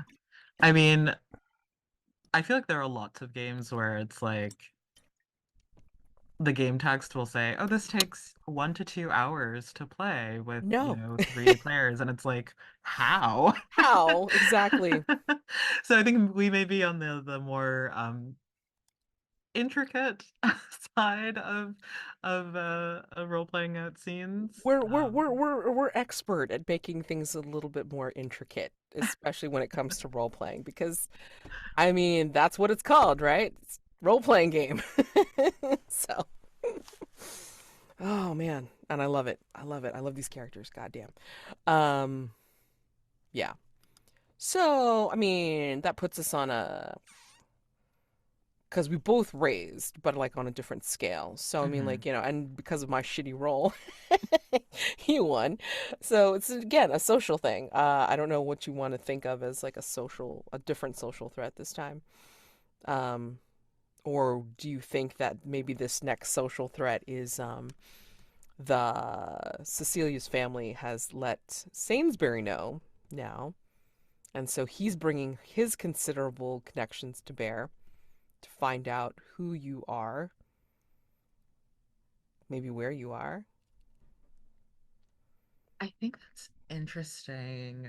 Although it also kind of feels to me like the next time we see your family, it should be like Oh they're yeah. outside of the house with Oh yeah. pitchforks, right? Sure, sure, sure. Right, right, right. Um, I mean, unless this is where you feel like you want to get me out of the house to allow me to see more of the world through the vampire perspective. So, like at mhm. night, this is the seedy underbelly, or not even like, this is the nightlife, literally. And, what's it like to be living in this period of time? Oh, you know what? Um, Kind of like a romantic getaway kind of thing? yeah, but what if it's like the first, maybe we do like a little, skip forward in time. Yeah. And this is your first time going out hunting Yes. with me, like with my Yes. supervision. Oh, But sure. it's like you're out in the world. Yeah, it's nighttime. Hmm. And I think you mentioned before, like your husband's sort of a gambler. Like he likes Hmm. kind of illicit activities. So what if it's like we've gone out to, like an opium den or Mm. something, Yeah. looking for, your first meal that you make yourself, right? Oh, yeah. And the person that I pick out happens to be your husband. I don't even know what your husband looks like, right? That's Like, true. Yeah, yeah. you didn't know. I mean, it was your sire that had stalked your Hmm. family. Yeah, yeah. Let me do first meal and Baroness picks out Sainsbury. Because not only was he an interesting like mark, but maybe he's got that very blustery kind of like attitude that maybe you in your long life is just like, no, this guy deserves to be taken out. That kind of thing.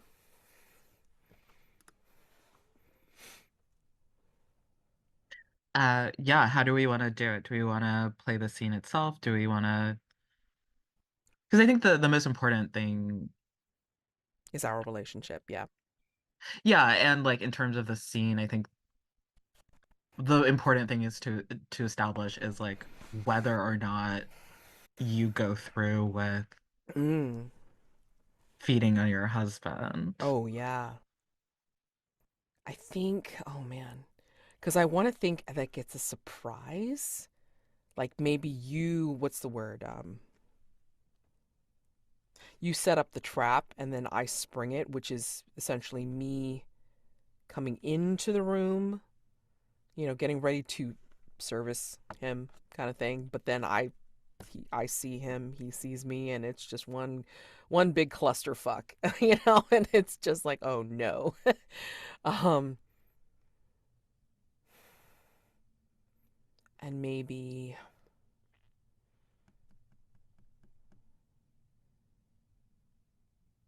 how's it turn social though?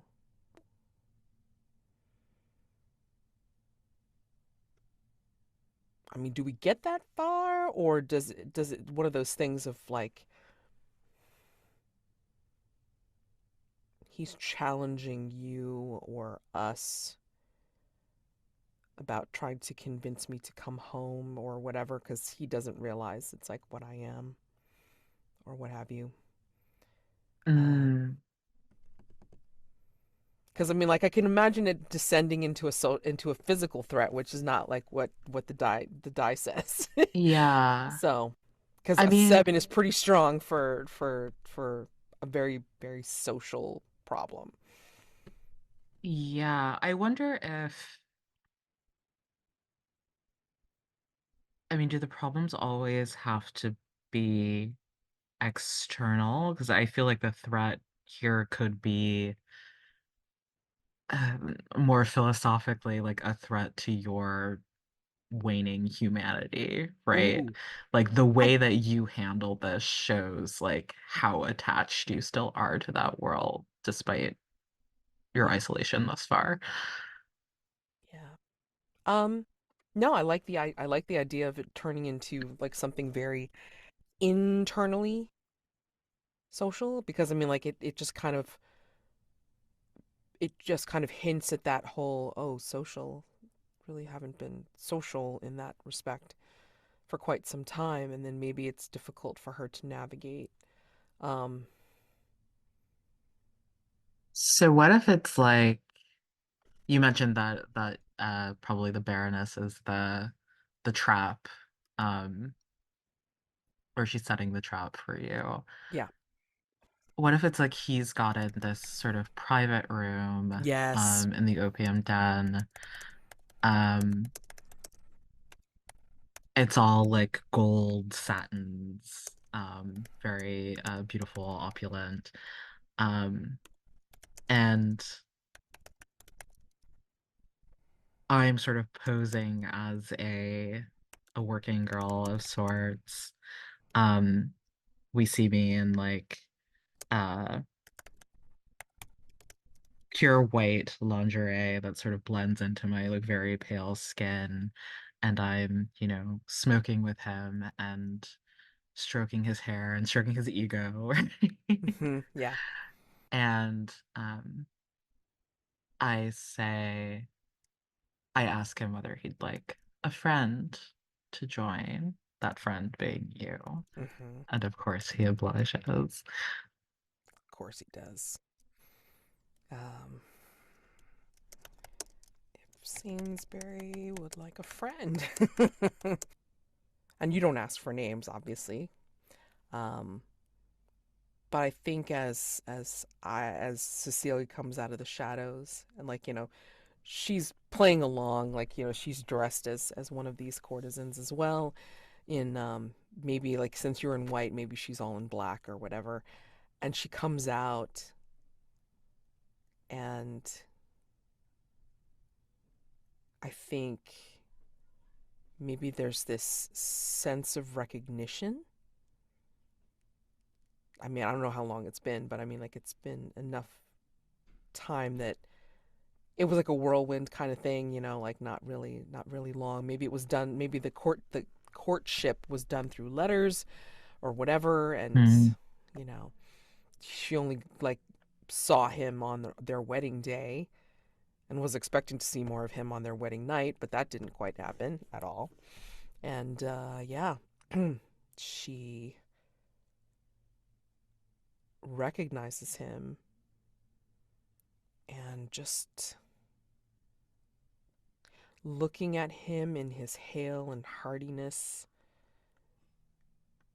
it's like his veins are thundering in her ears Mm. because he's so rich in sustenance, basically. And I think she will play along because I think this is where you see how awkward she is, you know, like, you know, sexually, because like she's not really like thought about that or learned much about that, you Mm. know. And then she makes as if she's going to bite him, but I think she hesitates. She plays at the whole like, you know, playful nips on his earlobe and his neck, and she can smell and hear the blood pumping in his veins, and she still hesitates. And when you look at her and kind of give her a look like why, just like, you know, just chomp down, I think she kind of like does that vampire whisper that only you can hear, and she says, "This is my husband."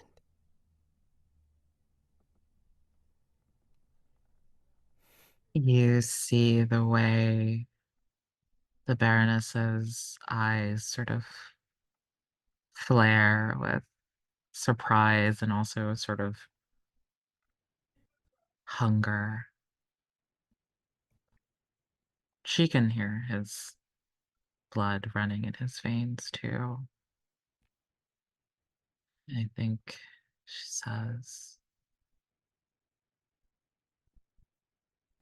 not much of a husband, not having come look for you after all this time. We never even. I mean, and then she just like kind of like just lets this go, like just whispers it. We never even made love.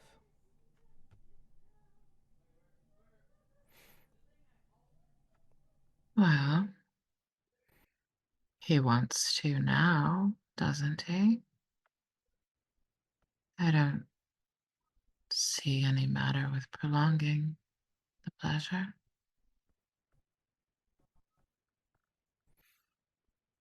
And it just kind of gives her this kind of like idea in her head. It's like, hmm. Now, do we imagine that maybe like, you know, you've even like tricked him into wearing like an eye shade or a blindfold? Yeah, I think when you walked in, he had like a satin blindfold over Mm-hmm. his eyes. There you go. And as long as you haven't like spoken aloud, he has no idea who you are. Yeah.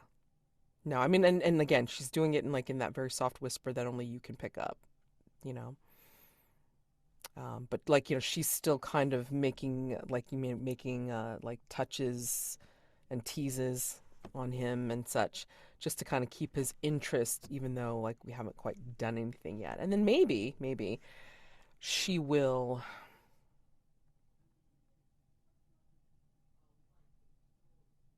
Yeah, I think she will go through with it. I think she will seduce him, and then she will go ahead and take a bite and feed.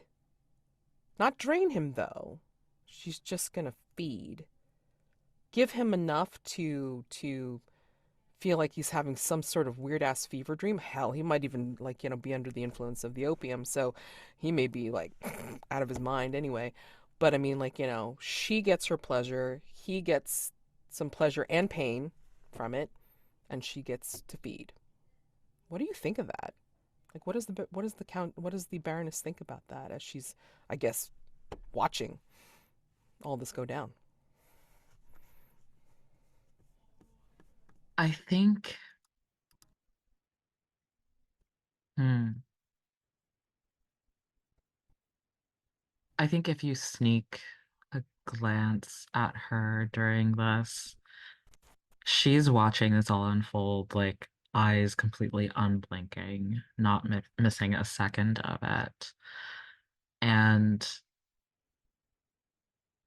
I think to you, it might look like she's just hungry.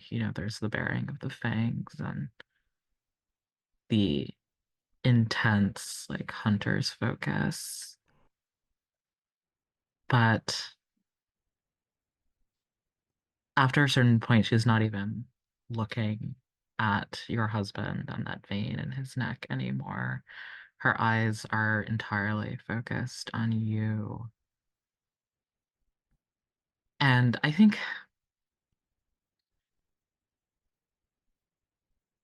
the Baroness wouldn't tell you this, though maybe with your vampire senses becoming stronger now, you sort of feel it in a strange way, that she feels she's giving you a gift. This is the wedding night that you missed.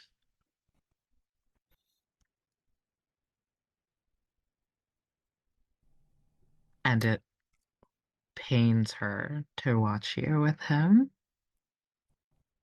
But again, it is a gift that you deserve. I think at climax, I think, Cecilia will toss her head up, um, and look at the ceiling. Like, her eyes are just like bulging out of her head because, yeah, like, she's in the throes of it. But I think she will slowly, like, bring her head down to deliberately look at you as, you know, she's coming back down in the denouement kind of thing. And, she will very, again, very deliberately keep her eyes on you as she lowers her head to take that bite, that feeding bite that will, since he's already in the throes of pleasure, then she's going to, cause some pain to feed. And if he's choked out of his mind, then he may not even realize what's necessarily happening. Maybe he's thinking it's a kink. Who knows?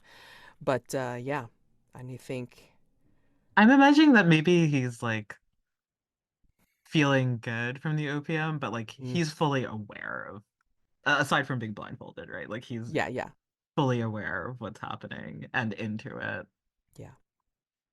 And I think after she feeds to Sadie, I think this is where, she will give him a whisper quiet kiss, not say anything, and then when he's like, like there's like silence for 2 seconds, I think he whips off his blindfold, and then he sees that we're gone. And now I want to go to the aftermath scene of like us possibly talking about this.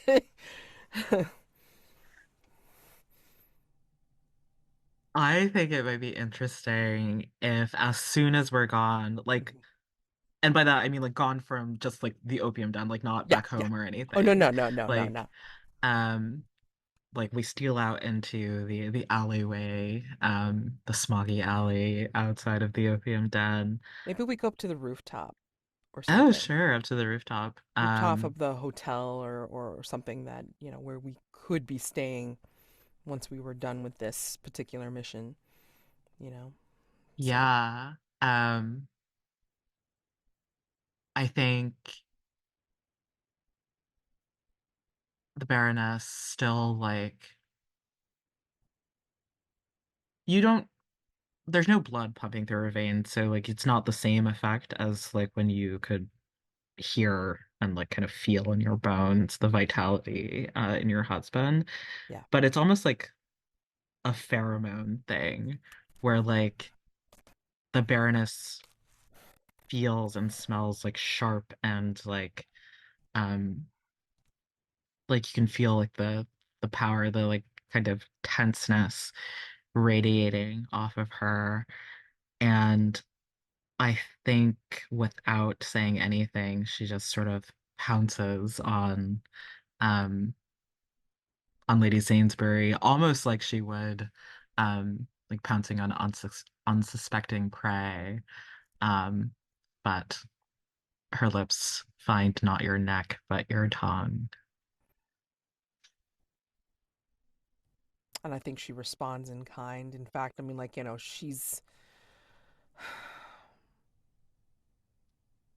I mean, it is smell.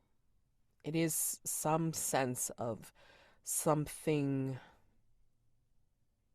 feral, something corporeal, but not. And it's just such a cloying thing, especially after sexual act. I mean, like, regardless. I mean, like, there's yeah, just that whole aura of stuff going around that I think, yeah, I don't think the Baroness can help herself. And then like Lady Cecilia's just like, yeah, that I and I think this is where she kind of like sneaks in a question, like, as you're doing this passionate kiss. I was going to ask how I did.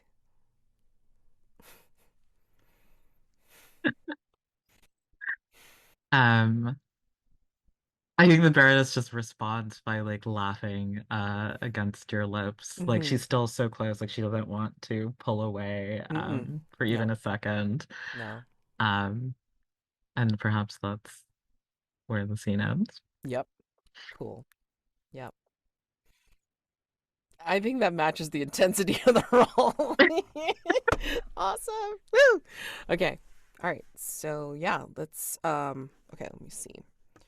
So You got to be sad this morning, yeah. and now you get to be horny tonight. Yes. Oh my God, it's so good. I love it. I knew this was gonna be wackadoodle, like, having two play tests 12 hours apart. That's great.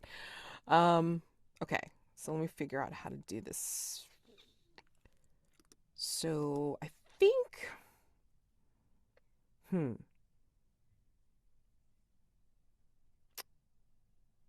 could conceivably leave the physical roll as D6, or bump it up to D8 and then leave you at D8. I mean, like, how do you think this should go?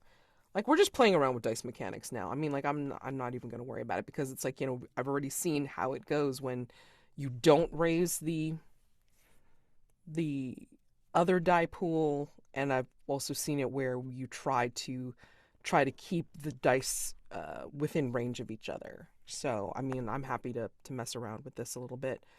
Um, so you think I should go to D8 and Yeah, then my inclination is to kind of keep the winning die the same and step yeah. up the losing die. Okay. Okay, so basically all right, we'll try it that way, and then, like, so you remain at D8 and then I come up to D8 because that's like I lost the last one. All right. Let me Yeah. see. Do we want to take a quick break? I don't know how much longer we're planning to go. I mean, like I said, I mean, like, I set it for 3.5 hours, so like, to 10:30. I mean, unless you Okay. have to go. No, no, no. I didn't make any plans tonight. So Okay. this is that. Okay. All right. Yeah. So you want to take a 5? Yeah, let's take 5. Okay. We'll take 5. See you in 5. Okay, great. All right. So we are going to keep the winning die the way it is, and then we're going to increase the physical die, and then see how this goes. So now we're both at D8. So we'll see how we roll. God. I have my Okay. fingers crossed for a physical I know. I threat know. You need here. to see this shit. Okay, I Yeah. have a 5. I have a 4. Oh my God. Maybe we should do the thing that Jazzy suggested, was like, maybe we should just alternate each one too. Like, I'll do social this time, you do physical, whatever. I mean, it's fine. It's fine. So, I mean, it's probably not even the die's fault. It's just my bad, dumb die rolling. Ah, crap. Okay. What do we think for another social threat? Unless we just want to break it and just say, nope, social roll gets 4, and then we do a physical 5. Well, I have an idea for a social scene. Okay, that's fine. I mean, But I mean, I'm okay with it. It's okay. you tell me. Um, I'm wondering if this scene is like, again, we flash forward some amount of time Mhm, and we're it's time for that like vampire debutante ball, whatever it is.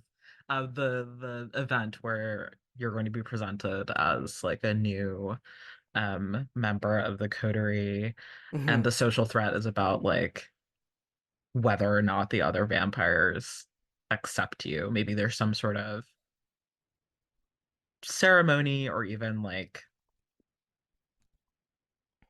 there's some like test or something that you must do to prove yourself one of us, Oh kind man. of thing. And let's probably like at like some sort of haunted ass castle somewhere. Oh, of course, it has to be. um, Coterie Ball. Here we go. Sorry. Coterie Ball. Presenting Vamp Debutante. Oops. In a haunted castle. Okay. Mm-mm-mm.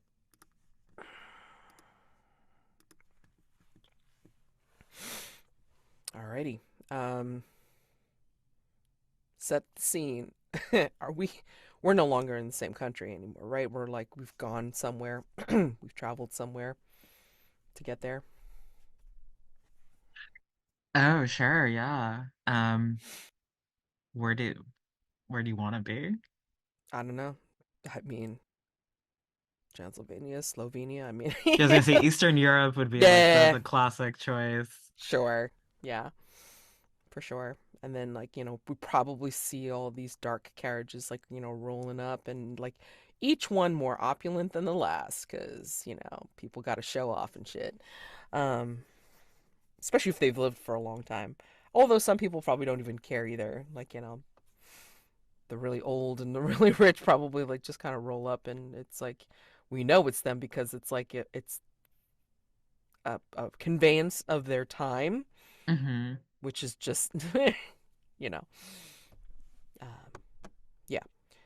And, And I'm imagining that some arrive with like these sort of massive entourages of thralls mm, and mm, other hangers on, and that's like yeah. one symbol of status, right? Like the more people you have following you and flocking to you, the more important you look. But I think the Baroness shows up with only Lady Cecilia as like perhaps as like a symbol of her importance socially, but also, well, I guess question for you. Mhm. After that night of passion on the rooftop, do you think that kind of relationship is something that we have continued to develop? Or was that like we satiated this hunger that we had and then never talked about it again? Um, I what do don't you think think? that's okay. So I'm thinking of her as like, truly like um, she's definitely not a woman of the world. At least she wasn't, right? I mean, like, sheltered and just not of the monster hunting life.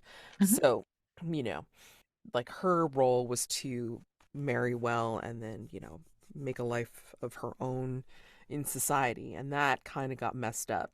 Um, so I think that maybe, and you can tell me if you think this is, if you want to take this out, but I feel like, after such success with that, I think that they have continued on with that relationship, but also every so often like do it in just that way. It's kind of like role playing, but then and then finding a mark, and then like Mm, having a voyeuristic relationship with it, where it's like she does the feeding, and then you watch, and then like that brings out the passion and the fun later, you know, for the two of you. And yeah, it's kind of continued, although I don't know if you think this is something that the other vamps know about or would approve. What do you think? I don't think so. I don't think. Well, okay, I think it's two separate questions, right? Yeah, yeah, I don't think they would approve. I think yeah. maybe there's a taboo in vampire society uh against relationships between a a vampire and their creator. Um But you weren't the one to turn her, though. that is true. Yeah, Although I've kind of stepped into that role. So maybe it's like a gray area, right? Like yeah, I'm not your sire, but yeah. I'm kind of acting as though I am. Hmm. So it's like this strange thing.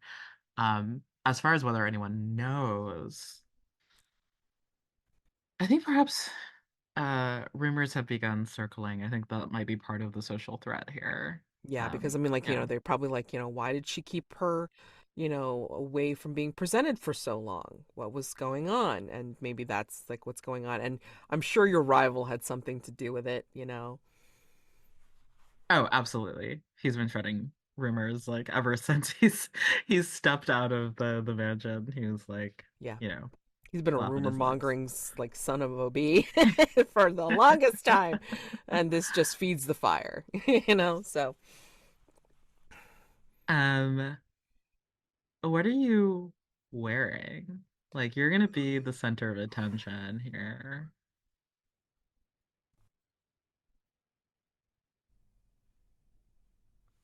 I'm thinking, oh, okay. Let's make it even more deliciously fun. I think that ever since that night at the opium den, I think maybe Sainsbury keeps going back to see if he can get more. And we make it so it's kind of like an occasion.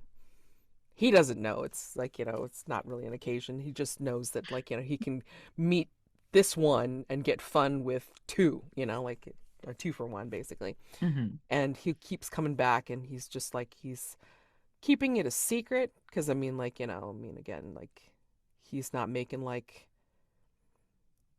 any overtures for another marriage. I mean, like he maybe makes like little weak bleats in society of like always hoping that his wife will be alive and such and so forth. But I think what's happening is that he's feeding us also like extra gifts like Mm. of a monetary value Hmm. because we're giving him so much fun. So we are able to fund our lifestyle even more so. So anyway, and he doesn't know it's me. Even better. Um, anyway, yeah. So I think she's gone out, and she has commissioned a like what is it, trousseau of like different outfits that she can wear to this thing, Hmm. and they are rich in sensual fabric, like a velvet, a silk, some things that are just so supple to touch. Hmm. And so it's like it's a study in sensuality, I think. I mean, like it's cut in a different way. There's like panels, but they're also made of sumptuous fabrics that, if people wanted to be sensually excited visually as well as by touch. I mean, like this is her outfits, like in rich blacks that are not quite black, grays that are, of a animated nature, reds that are just red like blood but wine, and other like deep roses and such that just kind of give uh, evoke feelings in Mm, probably very jaded vampires. you know didn't yeah. realize that she had this kind of style, but it's amazing what passion does for you. And I'm sure she got many opinions from the Baroness, whether she asked for them or not. Oh yeah. No, absolutely. But I think, yeah, I mean, I think she does have a certain kind of taste. Um, and maybe like, it's even like kind of like a joke on them, on the vampires, because maybe it's like, she remembers the kind of cut of of her brothers, like in their monster hunting gear. And she brings an outfit, she wears an outfit that very much closely resembles theirs, but in vampire colors, you know. So, like, to be risque or avant-garde, however they want to term it. I love that. I think the Baroness is dressed almost demurely in like this. I think it's a long white dress with like a diaphanous train that sort of trails behind it. Um, it almost looks like a wedding dress, really. Um, Perhaps that's a sort of um a kind of ugly little nod to the circumstances in which you were turned. Um, Less as she's wearing it less as like a joke towards you or as an insult to you, but more as it's like a sort of social posturing for the other vampires' benefit. Like this whole thing is supposed to be the big like social move that she's Mm-hmm. going to make, right? Mm-hmm. So she's like reminding everyone that like this is what I've accomplished. This is how brutally um I snatched this young woman of great breeding away on her wedding night. Um, but like she is treating Lady Cecilia with like the utmost sort of care and tenderness, like helping her out of the carriage and ensuring that no one with ill intention gets too close. Hmm. And I'm sure there's many. Oh yeah, they're swarming. Yeah. I wonder how Cecilia feels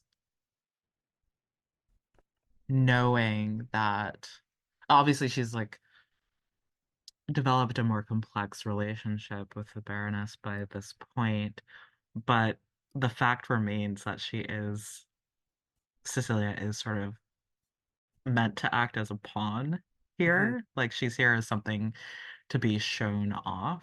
Mm-hmm. Um, does she feel conflicted about that in any way?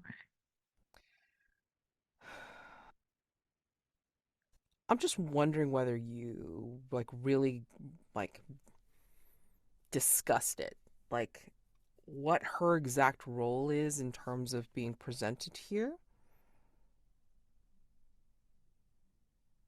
I mean, maybe that's something that we just should talk about, like even either as an establishing scene or this is the thread, because I mean, we have to make sure that we have all of our we're on the same page about what's going to happen. I think that maybe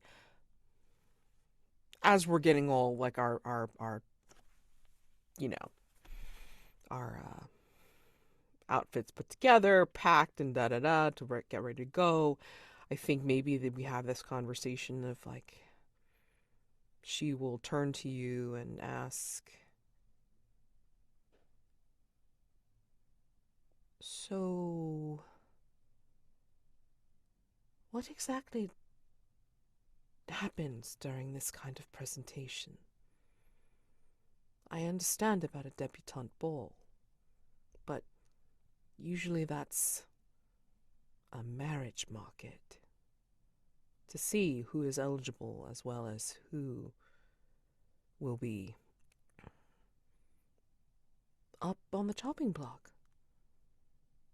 What is exactly happening here at this event?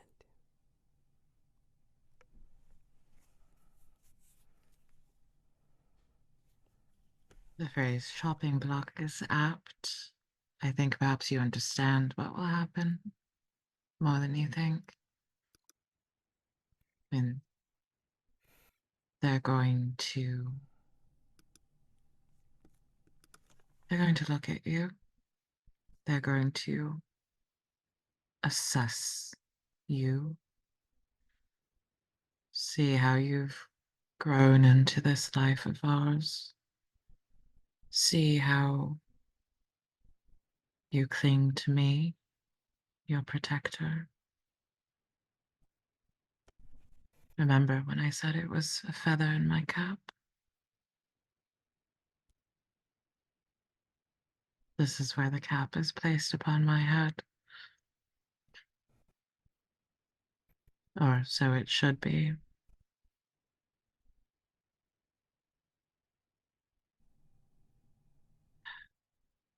And I'm what not. if it isn't?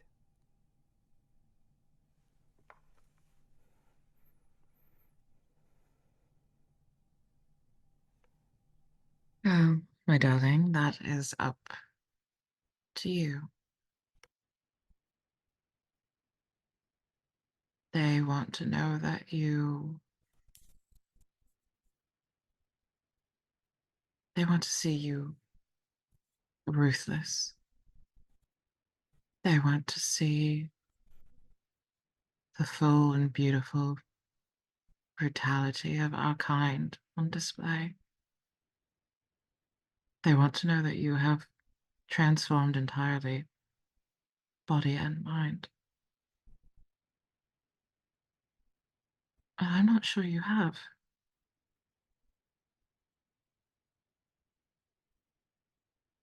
I don't think I have. From what you've said, what you've told me, I feel like I am not vicious enough. I am not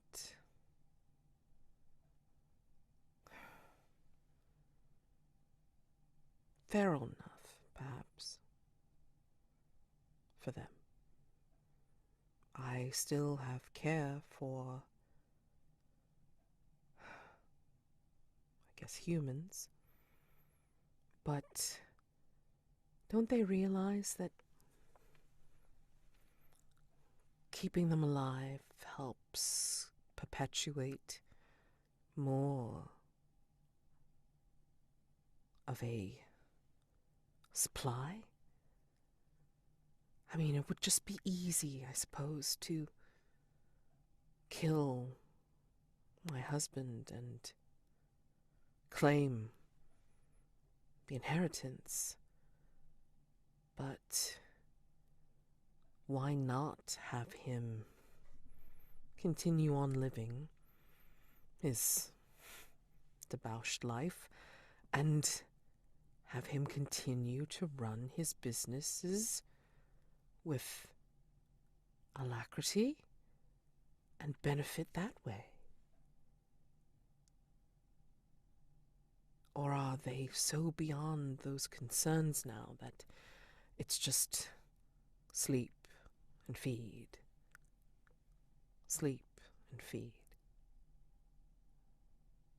I think our kind has lived like this for so long, for centuries, for millennia, hunting as they please, killing as we please.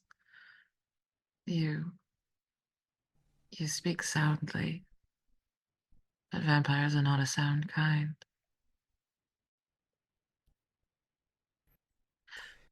That's why I fear for you, for us.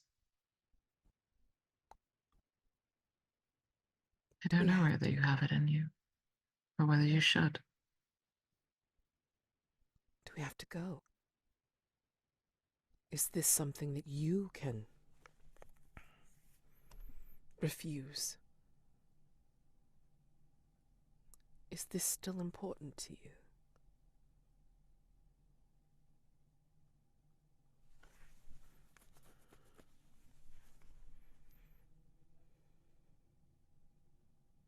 Those years ago when you were to be married to Lord Sainsbury, could you have refused? Only if other suitors presented themselves, I think. I don't think I. Well, I could have outright refused. Been one of the spinster aunts to my brother's family. But I was glad to get out. I was glad to have the promise of seeing the world,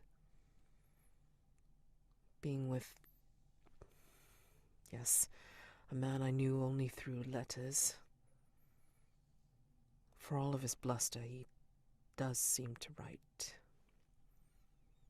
decent letters.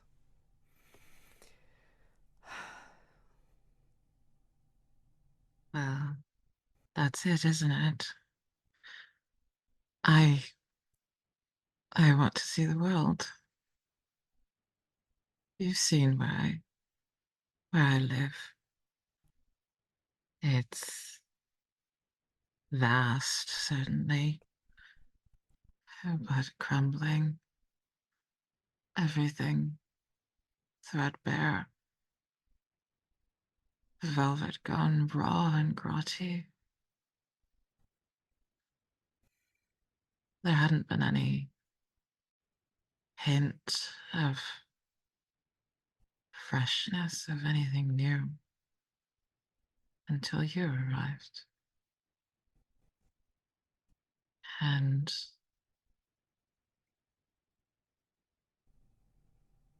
I want more. I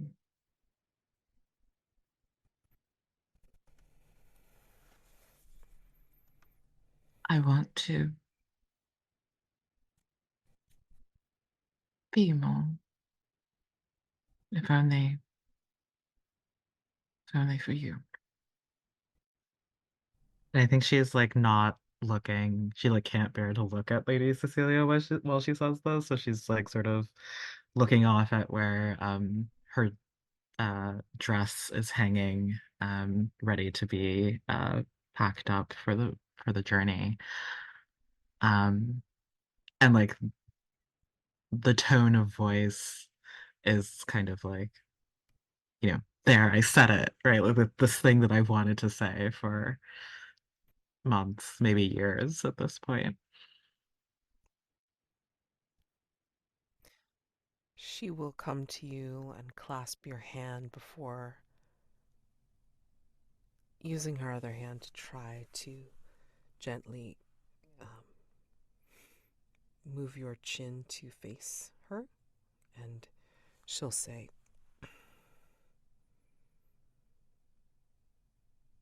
"But what if I said that what we have, what we are in this moment is enough? Do you still want to go and be whatever more that is? For you, not for me, but or this trip would be for you. Would you still go?" She nods. There's part of this that is for me too, for my sire's memory. You told me once that you would have your brother back if you could, and I cannot have my master back, but I can give him this in a way. If his plan is seen through, it's like he's still here.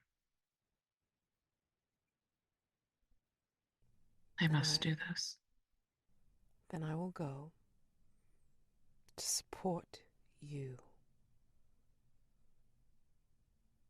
And this is where she will gather your hand in hers, and then she will clasp it and then clasp it to her face and say, I will do this to support you. If it is still possible for me to love that very human thing, then I will do it because I love you. I think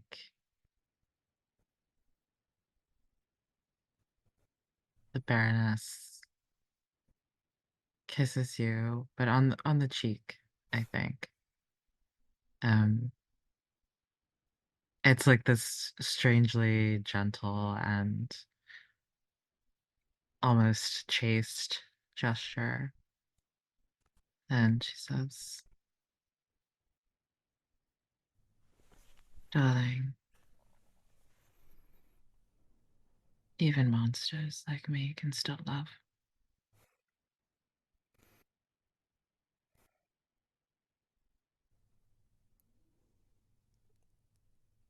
This is where she's going to draw you close and then, you know, speak against the side of your lips and say, prove it.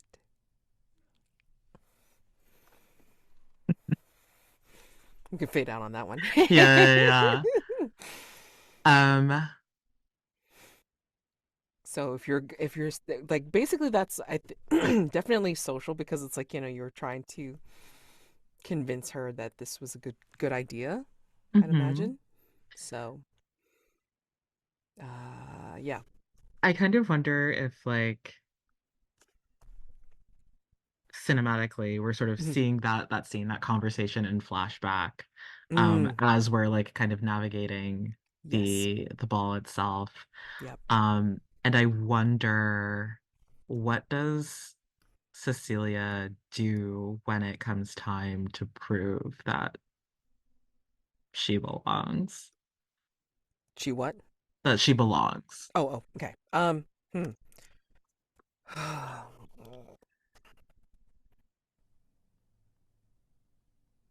And if it's something too horrible to say, like we can kind of skip I'm over trying it to think. too. I'm But trying to think of like what it would be, right? Because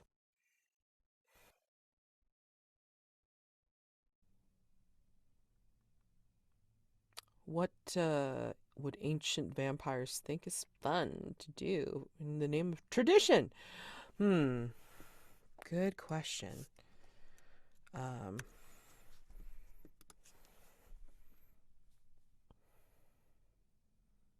I mean, I feel like the obvious and horrible idea is that like they have your brother there, your other brother, the younger one. yeah, I think Um, that's what it is. Yeah. yeah. Hmm. I think this is where when they bring him out, maybe they've beaten him. They can't beat him up too much because then otherwise everybody will be thrown into a frenzy Of regardless. course. Yeah. And especially because it's a monster hunter. I think they even call it out like that. Maybe the major domo is like, here is one of the kind that has hunted us for years, mere puffs of smoke in their lifetime, in our lifetime, and da da da, and like says the big grand thing.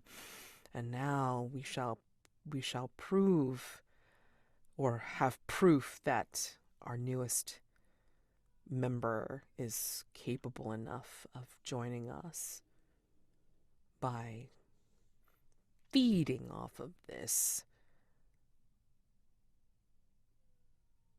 predator becomes prey and all this kind of stuff they say, right? And I think they gave her a seat of honor of some sort. Like, it's plush, it's rich, whatever. Um, and when they bring him out, anybody that's watching her face will first see that there's like a flash of stricken, but then like it goes immediately neutral. I think she's learned from you over the years of how this is supposed to go, or at least how to school your thoughts so it doesn't show on your face. And she remains a little bit neutral, and then maybe she even like puts her hand against her face to kind of like signal she's slightly bored, you know? And once he finishes his grand speech, blah, blah, blah, and then they sink him to his knees with his arms bound behind him, I think this is where she will sit more upright and slowly rise, looking around at the, you know, assembled vampires, and then slowly make her way down the dais and not look at her brother, but then address everyone else out in the audience and say,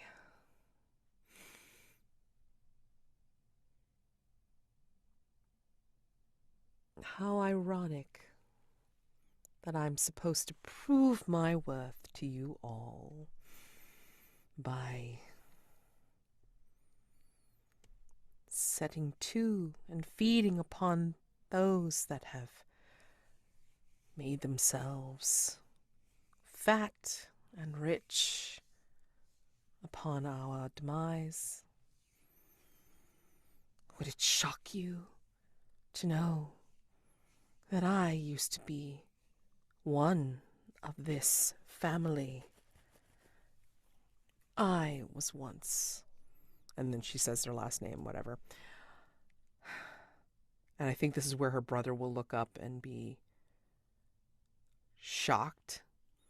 Like his eyes are kind of like puffy or whatever, but then there's one eye that kind of blinks in surprise. And then she looks down at him and says,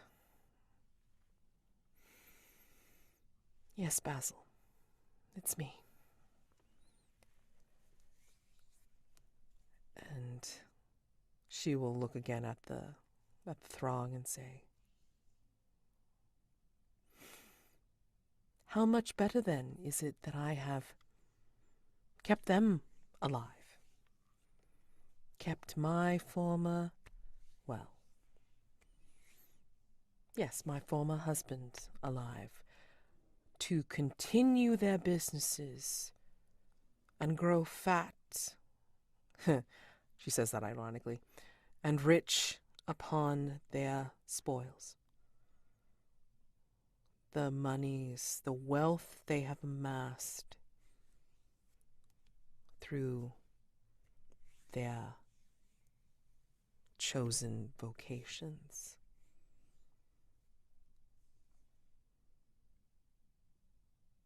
If I feed upon this one today, it's not because I am proving that I am one of you.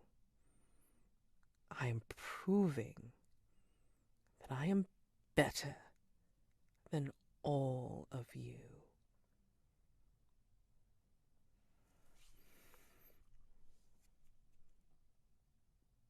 And I think this is where she will kneel down and she will look at her brother full in the face. And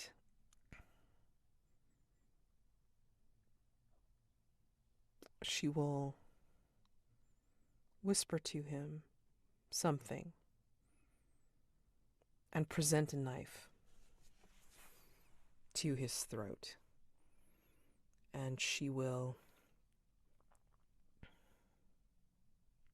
call for a basin, a copper basin that she had one of the servants pull out.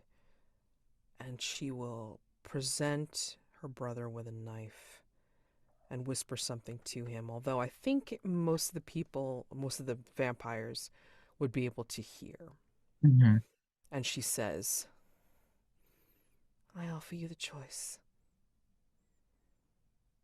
You can be a willing sacrifice, so I may offer to these brethren, or you can suffer the ignominy of dying beat, by my bite. Which will you choose? I think unless you already had something in mind for him to say. I don't think I have him say anything. I mean, like I have an idea of what he's gonna do, but I'd be curious to hear what you think he's gonna do. Um, I think he looks at you with that defiant expression in his eye that you know so well. Mhm. That eye that looks so much like your own. And he says, Sister, you know very well the family motto: go down fighting. She And it, smiles at that. yeah,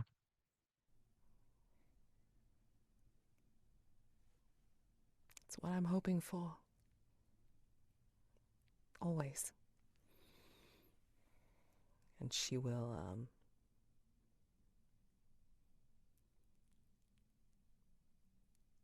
actually release him from his bonds and hand him the knife. But she'll stay smiling because she knows what she will do if he makes a move to try and attack her or attack you if you're nearby, that sort of thing. I think maybe he even like, stares amongst the throng and will see you nearby and then recognize you. His one eye widens and he says, I know you.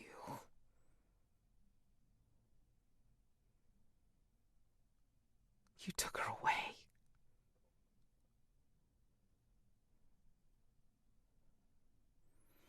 I think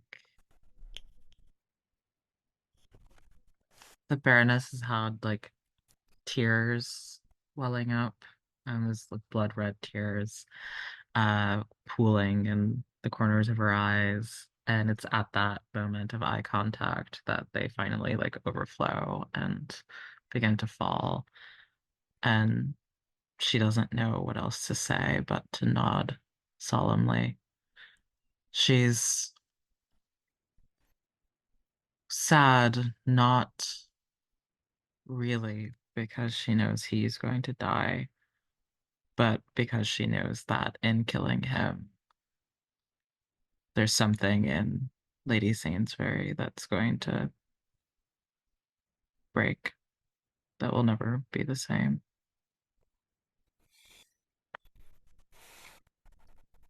Yeah. I think yeah, I think he will actually, make it his last desperate act to try and kill you, thinking to blame you for her current condition. And when he does that, when he makes to try to charge at you with the knife, I think this is where Sainsbury Cecilia will swing her brother around in what looks like an embrace at first, but then people will realize that she is slashing at his throat with her claws and then feeding upon his neck. And she aims it's very neat actually because like when she spins him in the circle and does this, It's very neat. She takes what she needs to drink is like a ceremonial sip or whatever, but then she will aim his body at the basin and shout triumphantly about letting her brethren take each a taste to share instead of being greedy. And she invites them all to take a drink. I think perhaps the last thing we see in the scene as the I imagine the basin being sort of passed around like you know, um like a tithe collection at a church sort of thing, and each of them like dipping a finger in and taking this long, luxurious taste of it.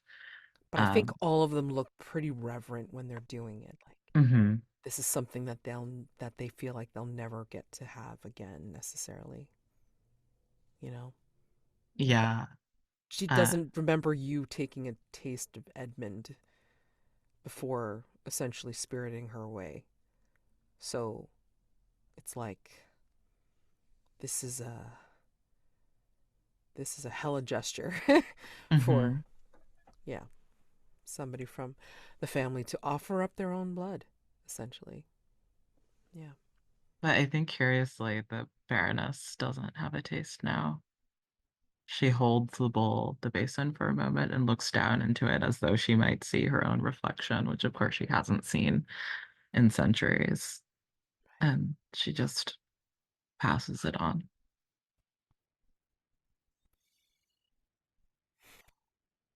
What do you think Cecilia's reception is after doing this?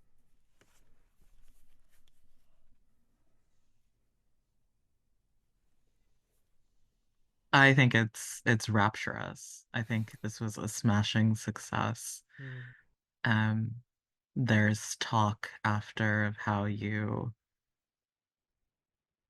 prolonged it, how you made a show of giving him a choice. And they don't see the kindness in that gesture. yeah. They only see the dance of predator and prey. Yeah. Yeah, we can totally fade out on that scene. Hmm. Unless you want to have a discussion about it later. No, no, I think that's a good place to leave that scene. Cool. All right. Awesome. Alrighty. So, right. I'm losing track now. Uh, so I think at this point you would raise because it's still like social. So you'd raise to a D10, and I think I'd at this point I would stay at the D8. We'll try that. See how that goes. Playing around with this kind of dice mechanic. We'll see. All right. So, Do we want to treat this like the final scene? do you want to? I can. Yeah. So we can like roll it like a D20. So what is this? Blah blah blah. Highest roll at the beginning of a scene. Dangers catch up to the guard and the charge. Okay. So give me a second. We're just gonna blank these parts out.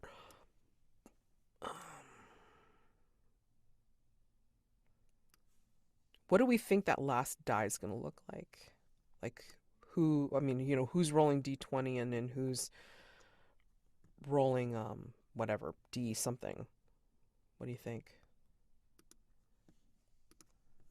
Oh, is it that one of us rolls a d20 or because I'm seeing it says here a game can also end earlier at the discretion of players, play final scene as if the highest roll was on a d20. Right. So, So, just for funsies, do you want to just roll off on a d20, both of us, and then we'll see who gets the higher roll? oh sure. Yeah, yeah, yeah, we can do that. And maybe Okay. we'll have a chance of rolling a physical I danger. don't know. I mean, it's still me rolling, so. Unless you want to switch and then, like. No. Sure, we can switch. Okay. I mean, You do physical, I'll do social. Mm-mm-mm. I got an 11 for I rolled an social. 18. Nice. All right. So, physical. Mm-mm.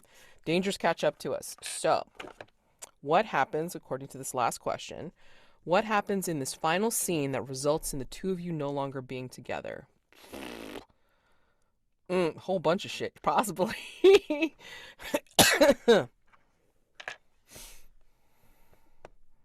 Yeah, there. This is the worst because it's like there's so much possibility. Because again, we could fast forward, like after 2 years after the triumph, blah blah blah. Um, Yeah, I mean, this could be, your family catching up to us. hmm Um, for the as revenge for Edmund and Basil going mhm. down. Yeah, for sure.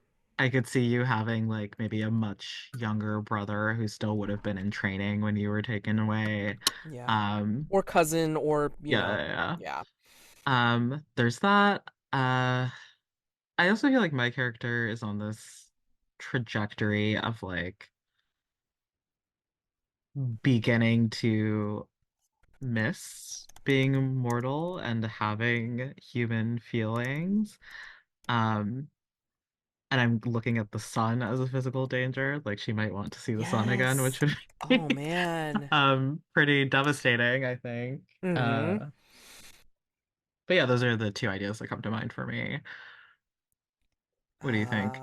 Yes. I feel like we want to, like, for this last scene, I think we want to try to bring them together. Like maybe it's a, what the hell do they call them? Sorry. Oh, siege, right? So wherever we end up, whether we stay at your manor house, like, fix it up or whatever, maybe we have moved to just kind of like keep us uh, just mobile, and then just kind of like, have varied experiences and adventures or whatever. And yeah, still do the kind of like the same thing, right? I mean, like some regular stuff, some kinky stuff, whatever. And I think that's how we keep it alive. But maybe you are, I don't know, maybe you're getting tired of it, and you're just like, you know what? At some point, we have to stop running and take a stand, maybe. And this is where, like, my relatives have caught up to us, and they are staging a siege of some sort. Like maybe we are holed up Mm, in a um in a castle, you know, or something, and we have to figure out how to defend or secure. And maybe it's overnight because something happened where I think maybe I went a little too far. I don't know. Something that would not stop them from trying to attack us at night. Instead of finding where our coffins or whatever are, or where we hide out during the day, they just want to just get this done. And then maybe like the ending is actually in the sunlight, in dawn. mm. Maybe it's like, I mean, if we've been traveling around in part to sort of avoid staying in one place for too long where we can Mhm. be caught, Yeah. maybe the urgency on your family's part is just like we know where they are right now, Yes. which might Yes. not be true tomorrow. That's So very we need true. to strike now. Yeah, that sounds good. Yeah, they've decided that this is the time. If they don't do it now, they're probably going to lose track of us yet again, and then it'll be however many more decades that this won't happen. So, yeah. Yeah. So sorry, where are we? So, yeah, say we're in a maybe we're in a remote castle in Scotland. Sorry, every single time I say Scotland, I got to say it like that. Um yeah, and then it's like, they've gotten somehow they caught us out. Like we were resting or whatever, and then like they were able to, get the trebuchets or whatever built and, get the ladders in, whatever. I mean, like, they figure out a way to get this shit done under cover of day. And now, like, nighttime is just when they are going to have at it. And maybe we have our servants doing their best on the grounds, and then also, like, at the battlements, but then also we're directing from inside. And maybe this is our last scene, like our last chance to converse, maybe. Hmm. Um, like maybe there's already sort of a fire Mm-hmm. spreading Yep. through the tapestries of this castle. Yep. Um, we see the dawn beginning to creep over the horizon, right? So the sky is like mostly dark. It's still that like weird like twilight purple that the sky becomes. But we can see like the golden tendrils of light like creeping up on us. We know that we're kind of stuck here. We can't run out into the night because the night there's not much of that left. Right.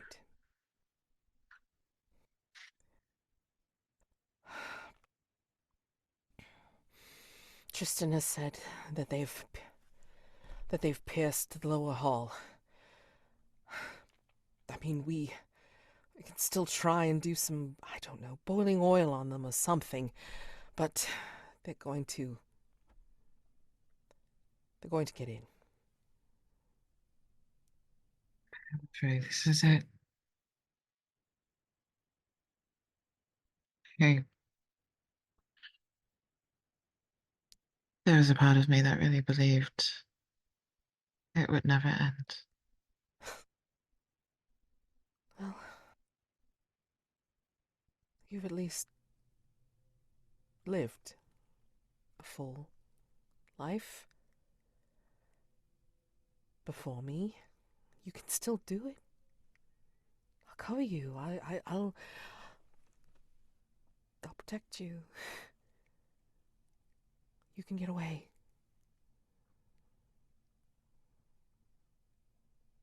No, it's not for you to protect me. I If it weren't for me, none of this would have happened to you.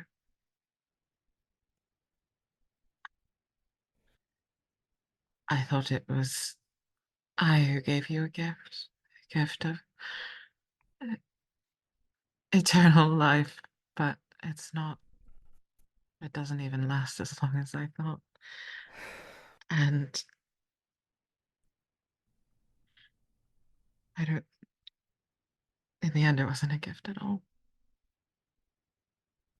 Shh. This is when she comes to you and she will put a finger on your lips and gently give you a kiss on the forehead. Shh. It was a gift. It was a gift of love for as long as we had. I believe we were given what everyone gets, a lifetime, however long or short that may be. And this has seemed quite short to your brethren, and perhaps this has been quite long for me, longer than I would have even expected. You could have killed me that day. I think I remember begging you to do so, but you didn't. Because I was selfish.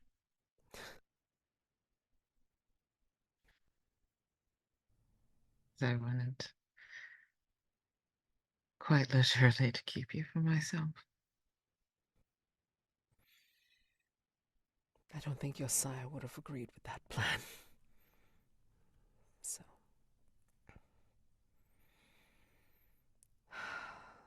we are both at fault. This is family revenge. And I am willing to take whatever consequences there may be. Let them take their revenge on me. You may have killed Basil, but I killed Edmund. I sent you down this spiral. It's me they want. And I lived quite long enough.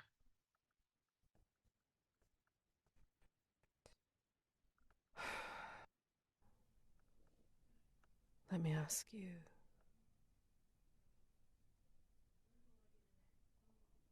do you want to go down fighting? Or do you want to see a sunrise again? Whatever we do, whatever you choose, I want to do it together. And let's watch the sunrise.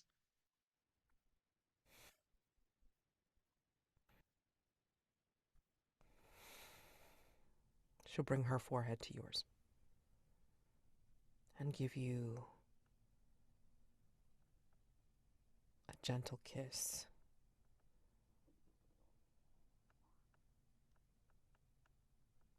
And maybe there is more fighting. Maybe there is more. The family has broken in, and we hear the shouts, we hear the calls as they are battling our servants. But I think as they break into the tower battlement,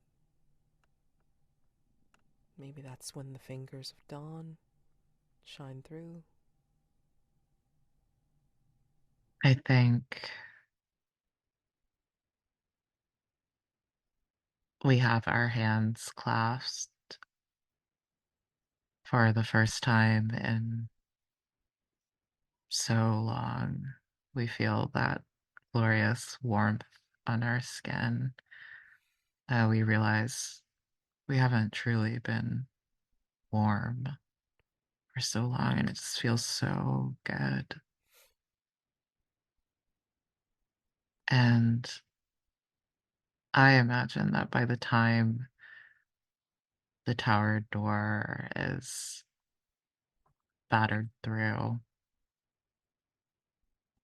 we're already becoming dust. I think all that's left is a half melted pin of a stylized nightingale. Roll credits and bring out the sad music. Yeah. Yeah. Oh man. Mm, mm, mm. We've got time. Holy crap, you know. Stars and wishes, and then of course the request to fill out the feedback form with all of Hmm. our stuff from tonight. Oh my gosh. So hold on, let's just look at the scenes here. Yeah.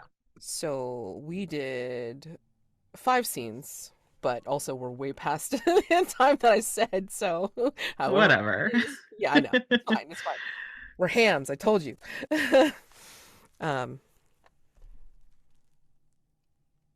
yeah.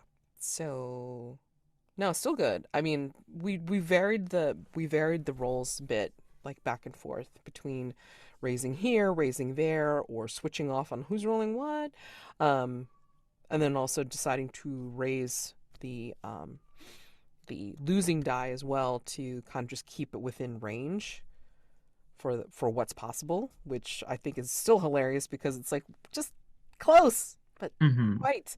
Yeah, I love it. So, tis what it is. Um, yeah.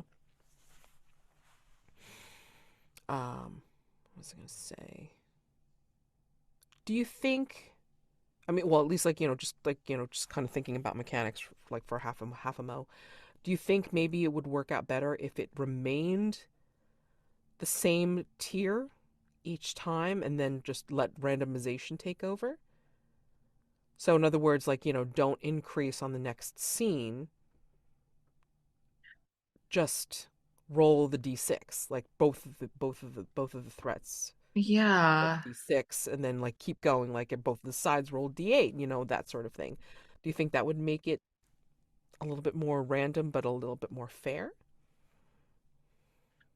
I do. I mean, I like the idea of stepping up a Mm-hmm. die instead of leaving it completely to randomness. Mm-hmm. Um, I'm thinking of a game, a duet game that I played before called Showdown. Ooh. I think the designer is Seth Ben Ezra. I might be getting his name completely wrong. Um, it's the dice mechanic is different. Mm-hmm. It's like you have like five dice of different sizes, and you like lose one after each scene. Like you decide what you're gonna roll, and you lose one after each scene. And I mean, it's structured differently because it's about like literally a showdown between two characters. Mm-hmm. Um, so that like kind of making the strategic decision of which die to use feels appropriate for that game in a way that it might not be for this one, but it might be an interesting mechanic for Mare to look at, Okay. and see what they can adopt from it. Because I think like mathematically, things work really well in that game in terms of um, making it more a fairer distribution between like types of scenes. Okay. All right. Um, That makes sense. yeah. Okay. Yeah, so just go ahead and put that in the feedback form. But yeah, I mean, like I it didn't matter, like we could have run with a whole bunch of different things, regardless of whatever threat was presented, because yeah, we had things to say about it. Yeah, and to be honest, I think like for this sort of scenario, like the physical threats felt very like obvious to me. Like if we had Hmm. rolled more physical scenes, I would have immediately been like, oh, obviously it's this. Oh, But obviously, for the social threats, we had to like think about it. We had we to had to think really, about it, but I think we came up with like really interesting scenes. yeah, That like it's fun not to do the obvious thing yeah. sometimes, right? Yeah. Oh yeah, no, no, it's great. I mean, like I think that happened like really organically, and it was just really fun to really stretch the creative juices and just like kind of figure it out, especially as we go along, because we didn't quite stick to like roll scene roll. It wasn't always like that. I felt like maybe we snuck in a few more scenes in there, so wasn't strictly like five Hmm. that we did, and it was fine because I mean, like I like the variation between narration and actual role play and the back and forth of it, because I mean, like there were so many things that were possible, but sometimes it just makes more sense to just do the narration because that's not the scene that we truly want to engage with, Hmm. and it's like the other part, the aftermath or the preclusion, that needs to be addressed before we get into the yeah the big things, I suppose. But yeah, no, I mean, stars for you, Elle, with all your ideas and just this would be fun. Let's try this. Oh man. And then like, of course, loved the Baroness and just yeah, just felt like we lived through a full movie, or a full series or a full mini series or something like that with this. And I'm just like, "Oh my God." Yeah, I enjoyed myself so much. So, stars for that. But I can't think of anything where I didn't have like a lot of fun, and especially this, which is such an intimate situation when you do a duet game, as you said. I mean, like, I Hmm. just really love the dynamic and how it changes. And even with all of the different possibilities for setting, I mean, like, this was a good one for the two of us. It was really fun. Yeah, And it's like what can be horror and a little sexy. Yeah, exactly. Yeah. Sure, vampires, of course, of course. Oh man. Not bad from coming from a place of like, I don't want vampires in my stories. Well, there you go. It's fine. It's fine. It's all good. But yeah, wishes. Yeah, I mean, I don't really have any for any of this particular game. I think it works well as, a very intense one shot. Conceivably, if you wanted to stretch it out a bit and like really let scenes breathe, really explore the relationship. I mean, like I'm sure there were other scenes that we could have had in between the ones that we did role play, Hmm. and maybe wishing we had a little bit more time with these characters, which conceivably we could have had like two more scenes, but then I think we would have had to split this into at least a two shot, if not really let the thing breathe and like have shorter sessions, but then more episodes. You know what I mean? Like it was kind of like building it um, from the ground up, and still, yeah. Yeah. I mean, I fully agree with that, but I think there's also something to be said for like having that time constraint to force Hmm. you to focus on the scenes that are like really important. And I think for my biggest star, I think is that we got what felt to me like a really satisfying arc. Like there was Yes. development for both characters. We saw their relationship change a lot over the course of the session in a way that like was quite drastic actually, but like felt organic. Hmm. Um, and in particular for this kind of story that we're telling, where we're dealing with these, creatures that live for however long, and I feel like we got that sense of like the epicness isn't the right word, but like a scale. There we go. Yeah. The scale of a vampire story. And in part, I think that happened because we were like, okay, we have like maybe three more scenes that we can play in the time that we have. Yeah. So like, where do we skip forward to? And Sure. that might be like a really large skip, but I feel like that gave like an interesting sense of scale and while keeping the pacing up. Yeah. No, and I think you're right about that. Like keeping it on a time constraint for the most part, like really hones in on, okay, you only have so much time after character creation, which always seems to take an hour regardless, whatever, just to figure out what scenes are important to these characters, to be able to show a social threat, to be able to show a physical threat. And it was nice. It was really nice to have this particular variance, which was seeing more social situations that we had to figure out. I think for the most part, I mean, like it's felt like I think physical usually won the day. Mm, Yeah. So yeah. interesting. Hmm.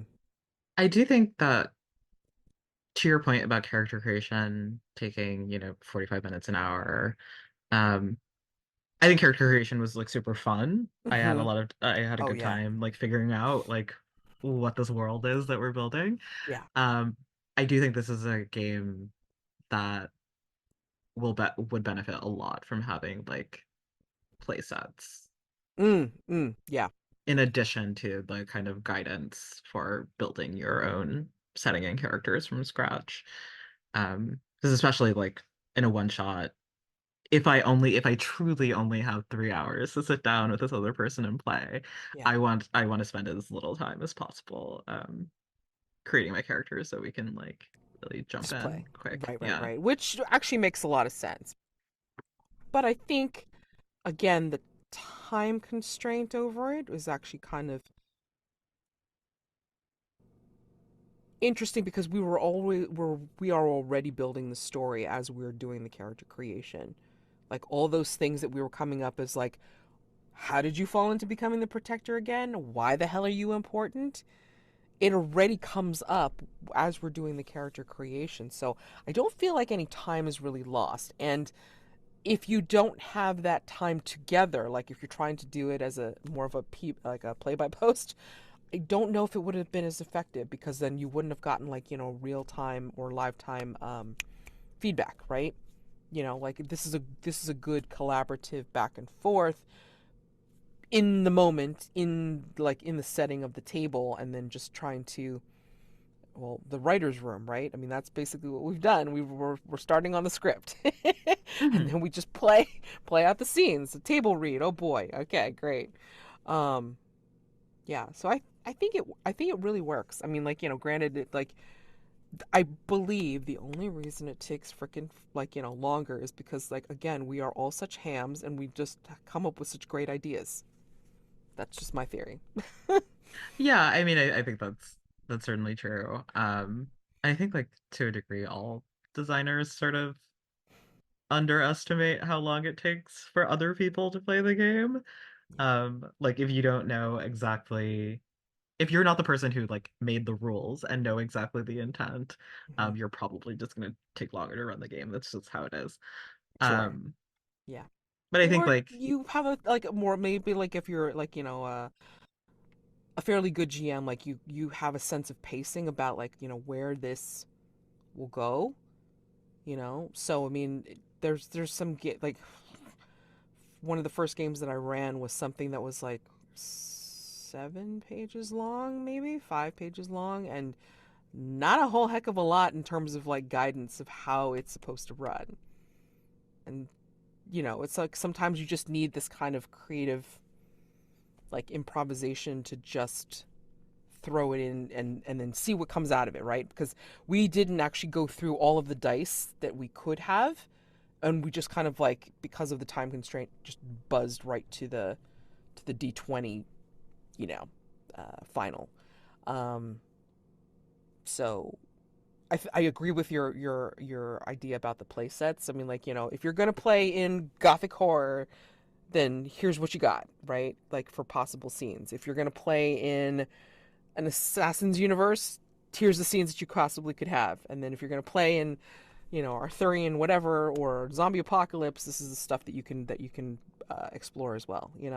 So I like that idea. I mean, it might even actually end up being, I think Mayor said, like, it might end up being like randomized tables at some oh, point. interesting. Yeah, for the Yeah. things.